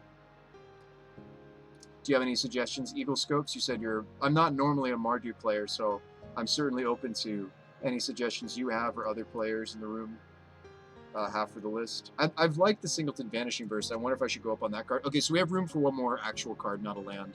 The Sorins have been awesome, but I don't think I want more than 2. The Thrilling Discoveries have been really good some games, but other spots you can't really top deck it, and if you do, it's just it's a golem, it's 2 life. These are really nice for letting me dump the late game hand hate that we seem to sometimes get stuck on, or like an extra Blood Moon. So I have really liked the 2 of Thrilling Discovery a lot. Sorin seems great. Yeah, I think this card just has so much good synergy for the golems. I was looking into weird stuff, right? We tried like we considered we didn't try. I tried things like Splicer and stuff. The problem with everything like Splicer, etc., is it doesn't stay on the battlefield. It just doesn't, right? Because we're blanking a lot of our opponent's removal. We really are. Like my opponent's lightning bolts and such. Like we're blanking a lot of my opponent's removal many games, many matchups. So like any removal that's just sitting there in their hand, unless I've spent hand disruption fighting over the fatal pushes and such. Even Path, like sure Path hits Croxa, but it doesn't hit General because General's hexproof for monocolored.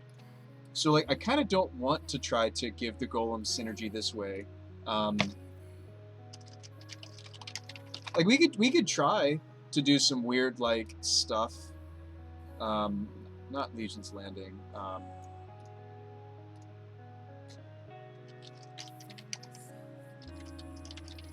Like there's stuff to buff, like the fact that we've got this like red-white creature thing going on.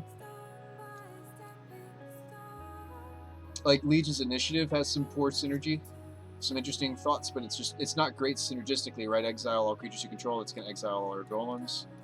We've thought about Boros Charm even,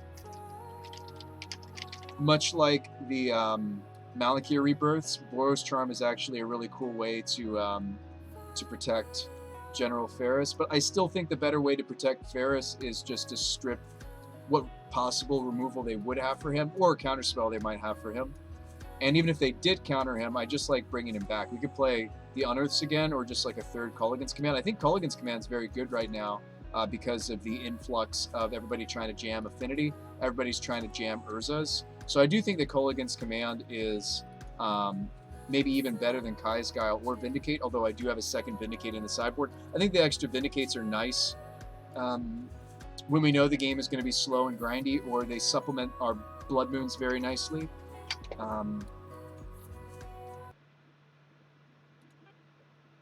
They just let us take out their basics and make the Blood Moons more effective. What about a Boros Charm or a Vanishing Verse? Yeah, I think the Boros Charm is cool, and has some cool synergy. It lets us survive a sweeper. There are not many cards that I want to be playing that let us survive a sweeper. This lets me live through, like, I mean, everything but Terminus, right? This lets us live through a Damnation. Our board, I mean, this lets us live through a Ren and 6 ping on the General, a Engineered Explosives, Lightning Helix, Abrupt Decay, Assassin's Trophy. I'm trying to think of what else. My opponent's Culligan's Commands. Yeah, so I do think the Boros Charm is actually really sweet technology. Maybe just not main deck. This really is only going to shine when our opponents do have good ways to remove General Ferris, or they do have sweepers, right? So maybe that's a sideboard card. We'll give you some nice low curve removal or protection. I think it's actually a sideboard card if we're going to play it. And maybe we're better off main decking a Kaya, or main decking the second Vindicate, or the Nahiri. I don't think I'd main board a Clarion, would I? Maybe not. I think those are our options if we didn't want to change our sideboard. Which of these options do you guys like the most to main deck? I'll throw Clarion in that pile, but I think it's you go Kaya or Vindicate. Yeah, let's just go with Vindicate main.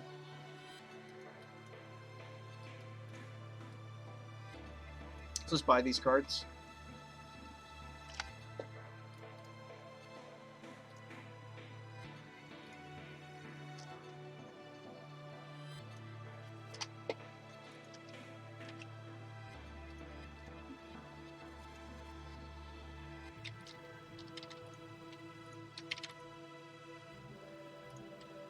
That was fast, right? You're like thinking to yourself, maybe. I actually still need to get the. We're missing something. The Boros Charm. Yeah, it's very hard to find something that's multicolored that protects our board, or at least the General Ferris. There's not much out there besides Hand Disruption. We've looked into Mardu specific cards, right? There's the Mardu Ascendancy that wasn't very good. We never tried it, but it just didn't look even worth testing. There's also like Mardu Charm. There's some Mardu specific cards, but they just weren't very good. I do think that Blood Moon's good right now with all the Ursas floating around. There's a lot of Amulet Titan. We've faced let's see, 4 out of our 5 matches tonight. Actually, every single match I played tonight, we left the Blood Moons in, didn't we? Maybe we took them out against one of our opponents. Game 3, I think, when we were up against Abzan, we took out the Blood Moons, but the Blood Moons were in virtually every matchup. They stayed in, so I do wonder if that, I do wonder if that's the case. Nice that we're going to be playing with a companion. I think that's going to be very good. I think that's worth the sideboard slot. All right, between Destruction and Blood Moon, I think we have a solid game 1 plan. Yeah, and like I do admit that we're very much. I mean, I like that we're adding more win conditions. I like that the Sorens are a thing. Original O, what's up? Original O with the raid of 22. Thank you so much.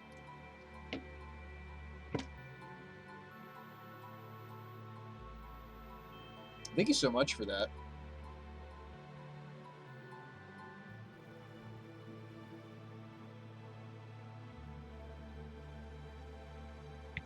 thank you so much for that raid.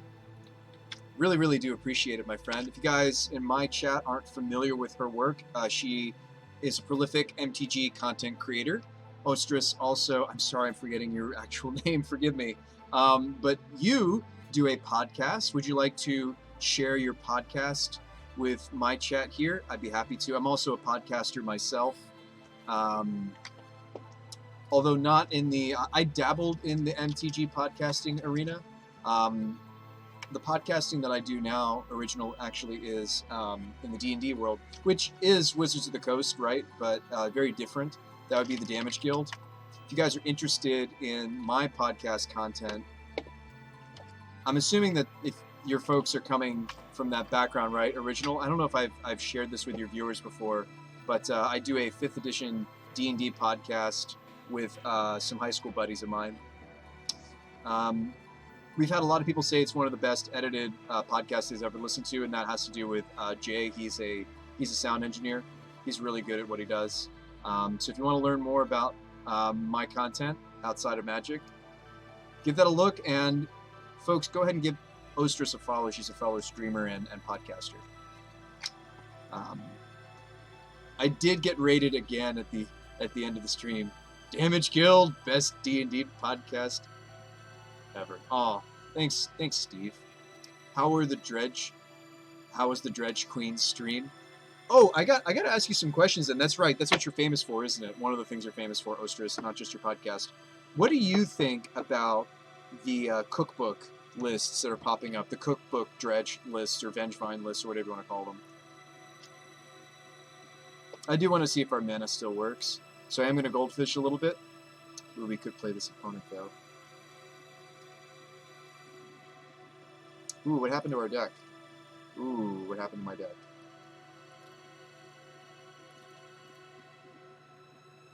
This creature can be the companion. What am I missing? Oh, I didn't get the second rebirth. I was wondering why it wouldn't let me play the deck. My bad, folks. You know what? I'm having second thoughts. I think the second Malakir rebirth is really greedy. I think I would rather just have a mana, just a clean mana source. Yeah, maybe not the first Urborg though. I don't think we've needed it. I mean, like, yes, Urborg lets me cast the Kroxa more consistently. That is true that the first Urborg lets us Kroxa more consistently. I mean, our mana base could even be playing this card, right? What is it? The, oh no, I don't necessarily like it, though. The, what is that card called?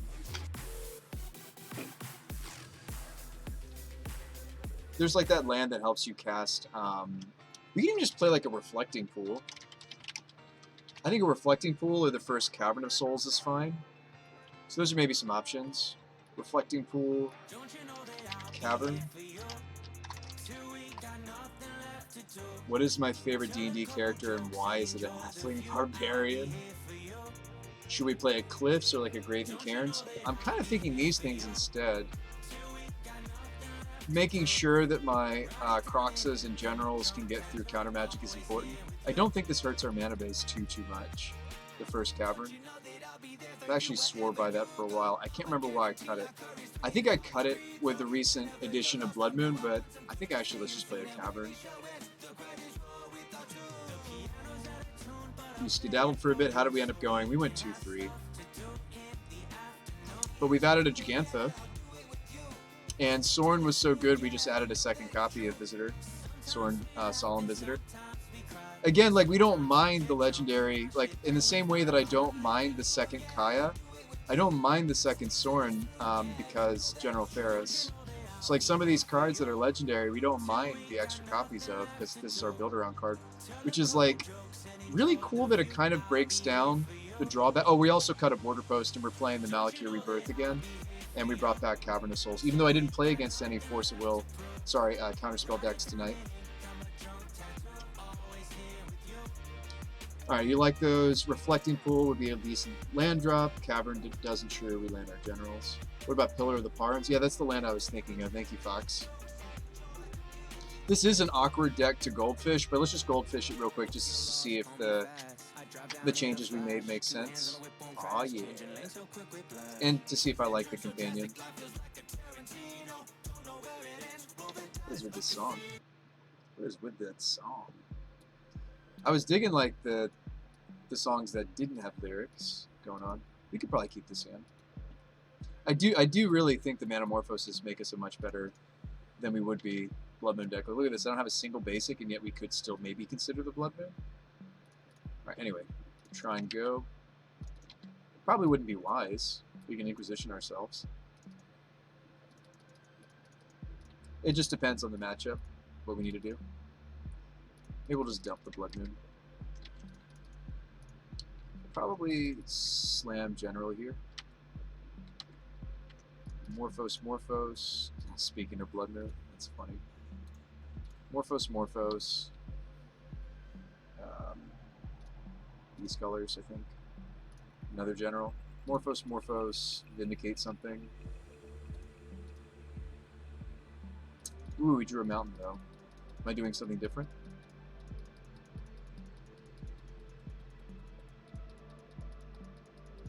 I mean, at this point, it would depend on what my opponent's doing, right?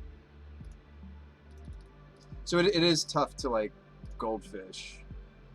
I can even do this. I could cycle that and still play the Terminate.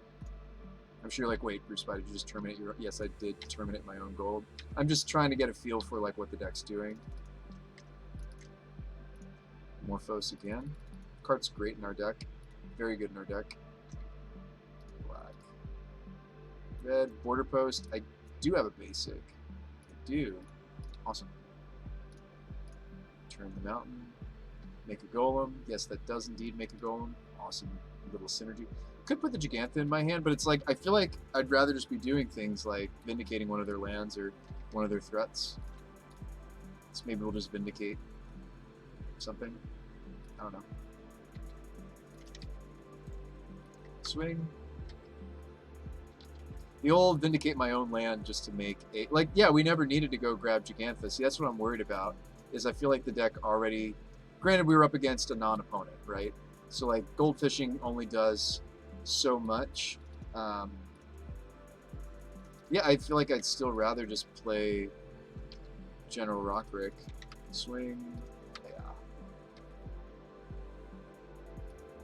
You've been goldfishing Tron with Saga. Seems real good. Yeah, Saga's just really nutters. It's just very nutters. They really need to add a better goldfishing option. Yeah. We drew the cavern. Okay. Inquisition.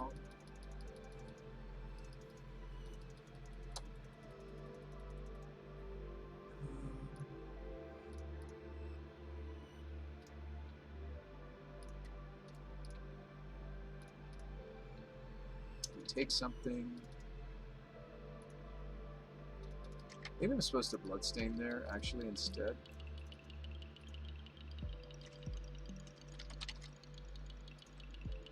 Human or soldier there. I think I might actually just put the Gigantha in my hand. I mean, again, it's like I don't really know like what our opponent's up to. We probably didn't have time to put the Gigantha in our hand though. There, ooh, we could slam Sorin. Not just a little bit. This card's a lot weaker without. It's also gonna hurt pretty bad. Card's certainly a lot weaker without General. Just something for us to think about. This card's like a lot weaker when we don't have a General draw. Drew a Helix, and I just think our deck is a lot weaker without drawing General. Just something I'm just thinking out loud with you folks. There's a Croxa. Let's maybe play Croxa. Croxa makes me discard something. Helix my opponent. Swing. Plus my Sorin. Ooh, I should have waited to do that because I might be playing the Gigantha this turn, right? That was maybe a huge mistake because I might get to... Yeah, I think that was a big mistake, right? Because I was going to play the Croxa, actually, wasn't I? I was going to use the Metamorphose to fix us into the colors we need. Yeah, I think that was a mistake because I would have had a life-linked Croxa. It's okay, I'll learn. Is this the place to learn it? I was supposed to wait on that. It's going to make me discard something. Okay. Yeah, we would have had a life-linking Croxa there. There's Rockrick. So...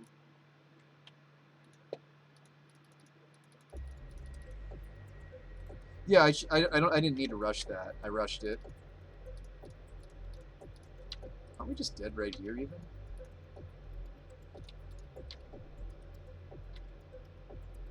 Oh no, they have lifelink, so we're actually taking no damage now. Draw a card. Nice, we have a border post. That's a freebie. Like, I do like the 2 of border post. I think a 1 or 2 of is fine with this card because of the synergy. But I think the number that I was playing was, I'll admit, I think it was too many. Make a dude. I think I played the land out. Swing. See a Gigantha. See, Gigantha just got discarded anyway, folks. Down to 3, end step, Bubakai's Guile. Yeah, I mean, like, the gold fishing doesn't feel great because it's just like, it'd be nice if there was like almost like a training dummy. Like with decks like this, it's hard to. I think a 1 or 2 of is actually right if we're gonna play border posts at all. That's felt really good. This is a 1-lander. I would only keep this on the draw, maybe.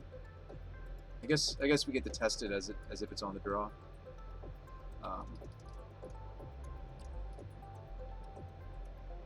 Ooh, actually, I should have used my Bloodstain because I have Blood Moon in my hand. I should use the Bloodstain Mire to do this Inquisition. Let's just take the Blood Moon. That was dumb of me. But this hand actually would have been fine with the Blood Moon, it looks like, maybe. Because I drew another Marsh Floods. So here we maybe would need a Dreadbore or Terminate. I guess if we don't have to. End step, we'll get the Triome. During their end step, maybe we Guile.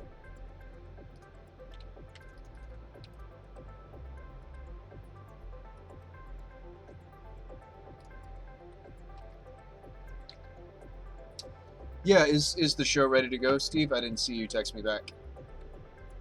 I said, is the show ready to go? What do I do now? I guess maybe during my turn, maybe during their end step, I would cycle that. That's not great. Swing, maybe we terminate something.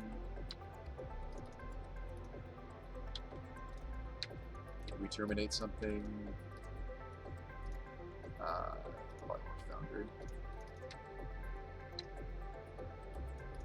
Maybe we Inquisition something. Don't really want to play out this land because we do have those the 2 of, yeah, as I draw it, the Thrillings. Yes, we'll dump these. A border post. I'm gonna hold the border post. I'm holding border post simply because get a basic actually. Holding border posts because of the general. Swing. This is not a great draw for us. Get the Goblet Shrine. This is not a great draw for us. Cling to Dust. That's cycles. A Lightning Helix. We would cast this on our opponents if it was relevant. And then I guess during their end step, I would Cling to Dust something.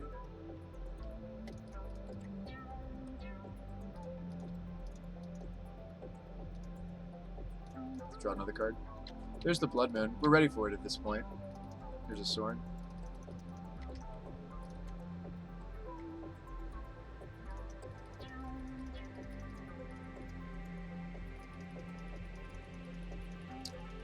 I don't really need this extra black source even. I know I can't Sorin and also Blood Moon. We'll probably sit on the Terminator, the Helix, swing. Here's a Thoughtseize. Maybe I would fire that off.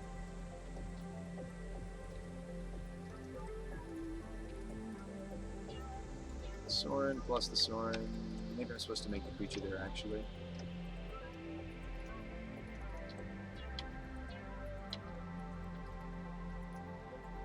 And maybe we're even supposed to Manamorphose because like what we really want to find General, right? This is shown. It is fun just to see the deck just going. Blow up that land, make a dude, Swings.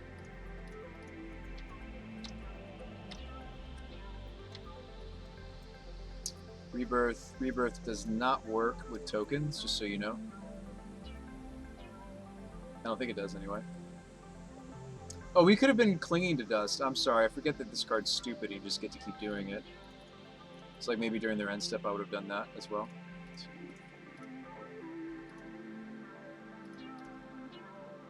It's kind of a stupid card, right?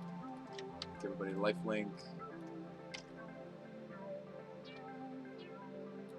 Croxa. Yeah, I do think the deck looks a lot weaker when we don't draw the general. I really, really believe that.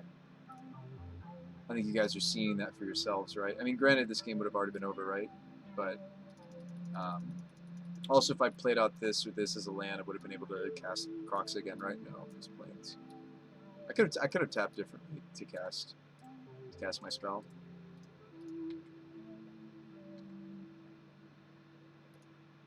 Yeah, if I Inquisition, I can't Croxa, so we should Croxa.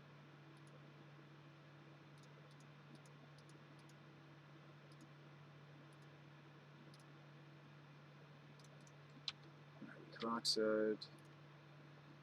Okay. Yeah, Phoenix, you have a nice night. Yeah, we'll play another league maybe with this build. Like, I do think the deck is still weak without drawing the Build-Around card, but I just don't think there's another card that really fills this spot. I mean, there is the like, there's Pyromancer. There's, well, we can't play we can't play Spyro, Season Pyro, if we're going to play Giganth. But there's, what is it? Spell Ward? The new Witch. There's the 3-drop Witch, but again, like, I think she has the same issues. I just really like the fact that this engine is not targetable by a lot of different things in the format. I think she's very good, though. Sedgemoor. I do think she's very good. I mean, also Young Pyromancer, perhaps. I think she would be better if we were willing to play, like, Unearth effects and such. And Unearth also works on General, right? But this is kind of nice because this is just a land. I do like that this doesn't, like, take up space in our deck, kind of. It's kind of just a land. So we got 20... Ooh, you know what? I thought we had 23 mana sources. Did I accidentally cut one?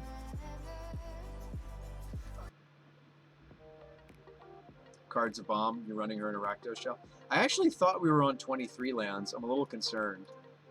Maybe we should play the Reflecting Pool. Reflecting Pool works alongside Cavern, since Cavern says confirmed. I actually don't know if it's supposed to work that way. I think it's supposed to, because it's mana that a land could tap for. I'm wondering if that's just like a Moto thing instead of a paper thing. But I'm pretty sure we played these alongside each other in the past and they worked just fine. Because our deck is very colorful. Like, we do have to go like turn 1 black, and then sometimes I want to go turn 2 red-white hybrid. So like, I do think that the first Reflecting Pool could be really good in our mana base in a deck like this. That just has very taxing color requirements. Sorry, turn 2 requirements. Our turn 3 and 4 aren't, because they all have colorless in them. They're fine. And a lot of our sideboards are relatively easy to cast, except for like these two. But I do think a Reflecting Pool could be good in a deck like this. Or we just play another fetch, right, and try to get our basics more often. That's a 61. What did I do? I gotta cut something. Oh, you know what it was? I put the second Vindicate into the main board.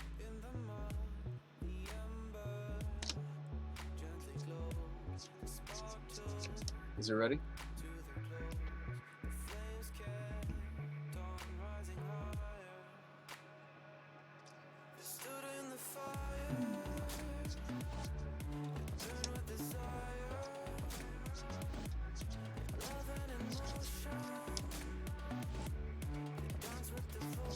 We've seen some Mardu Stoneblades run full. Let's move the second Vindicate back into the sideboard, actually, and we'll cut something like the second Clarion. Or like the Boros Charm. I do think the Boros Charm is like the greediest card in 75. It's nice to have outs to sweepers from my opponents though.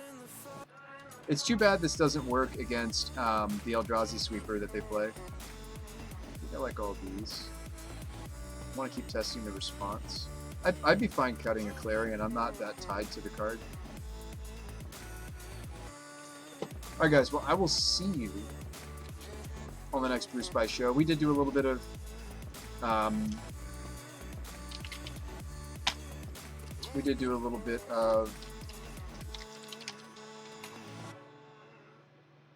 tweaking the list after the fact. There's such a price differential between the original Reflecting Pool and the one from Shadowmourne. It's funny. I'll grab the cheaper one. Thanks, Jade. Yeah, I think we like having a companion in this list.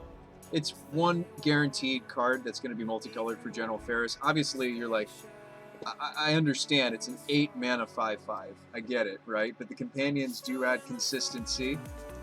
It's always an extra card. Granted, we're giving up the flexibility of a sideboard card, but I think that's worth it. I think that's been worth it. So thanks for sticking around, folks. I'm going to try to find you guys another stream to check out. There's a lot of other great content on Moto. Glad that you guys came here to hang with me, but let's see if there's some other solid streamers. Co Diamonds was somebody that we played against earlier. He was playing the Abzan Stoneblade. Jeskai Monkablade. Interesting. Yeah, people are just all over the place. I love it. Oh, Calibro is trying to break braids. That's awesome. I'm going to be sending you guys to another stream, so hang tight. I'm going to have us raid over to another stream. I'm looking so you guys don't have to. Oh man, Monkey is also doing things in Legacy. I'm not surprised. Card's pretty bonkers. Very pushed card. We could be playing Monkey in this list too. I did like Monkey in this list because we had some hand disruption, which was nice.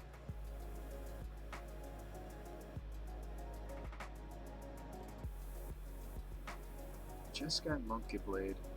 Ooh, Arclight Phoenix? Interesting. Oh, it's in Portuguese though.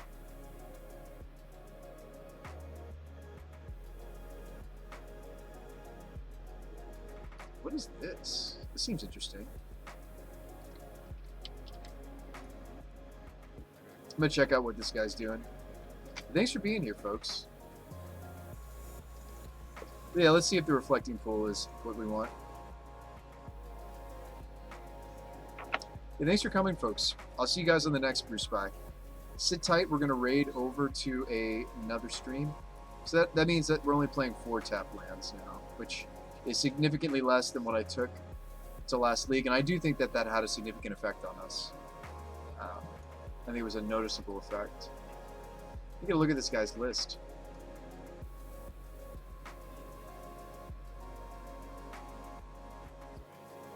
It's an Omnath list. This Stream Decker isn't loading. It might just be me, though.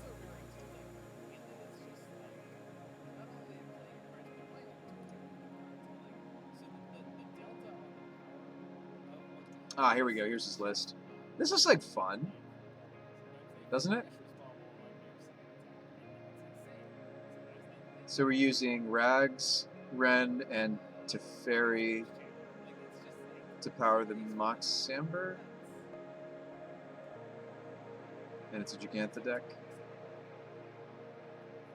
The other list this guy played was this one. Ooh, a Goblin Zombardment.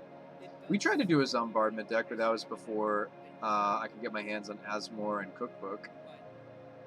Oval Chase Daredevils. Yeah, this seems sweet.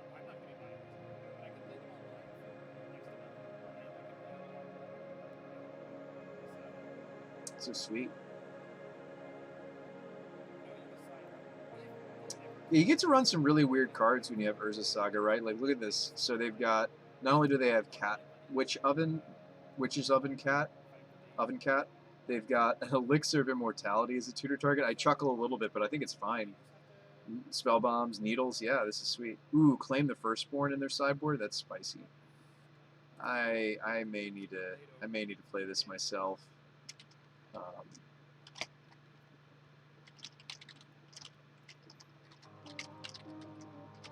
That's my kind of a deck. All right, but let's go ahead and host on over to this guy, and or raid, I should say. But I will see you guys on the next Bruce by the Magic Guy show. Thanks for coming. Sit tight. We're gonna go say hi to Mana Symbol. Say hi for me.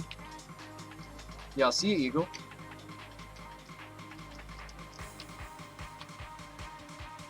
All right, hit that button, folks, and let's go say hi to Mana Symbol.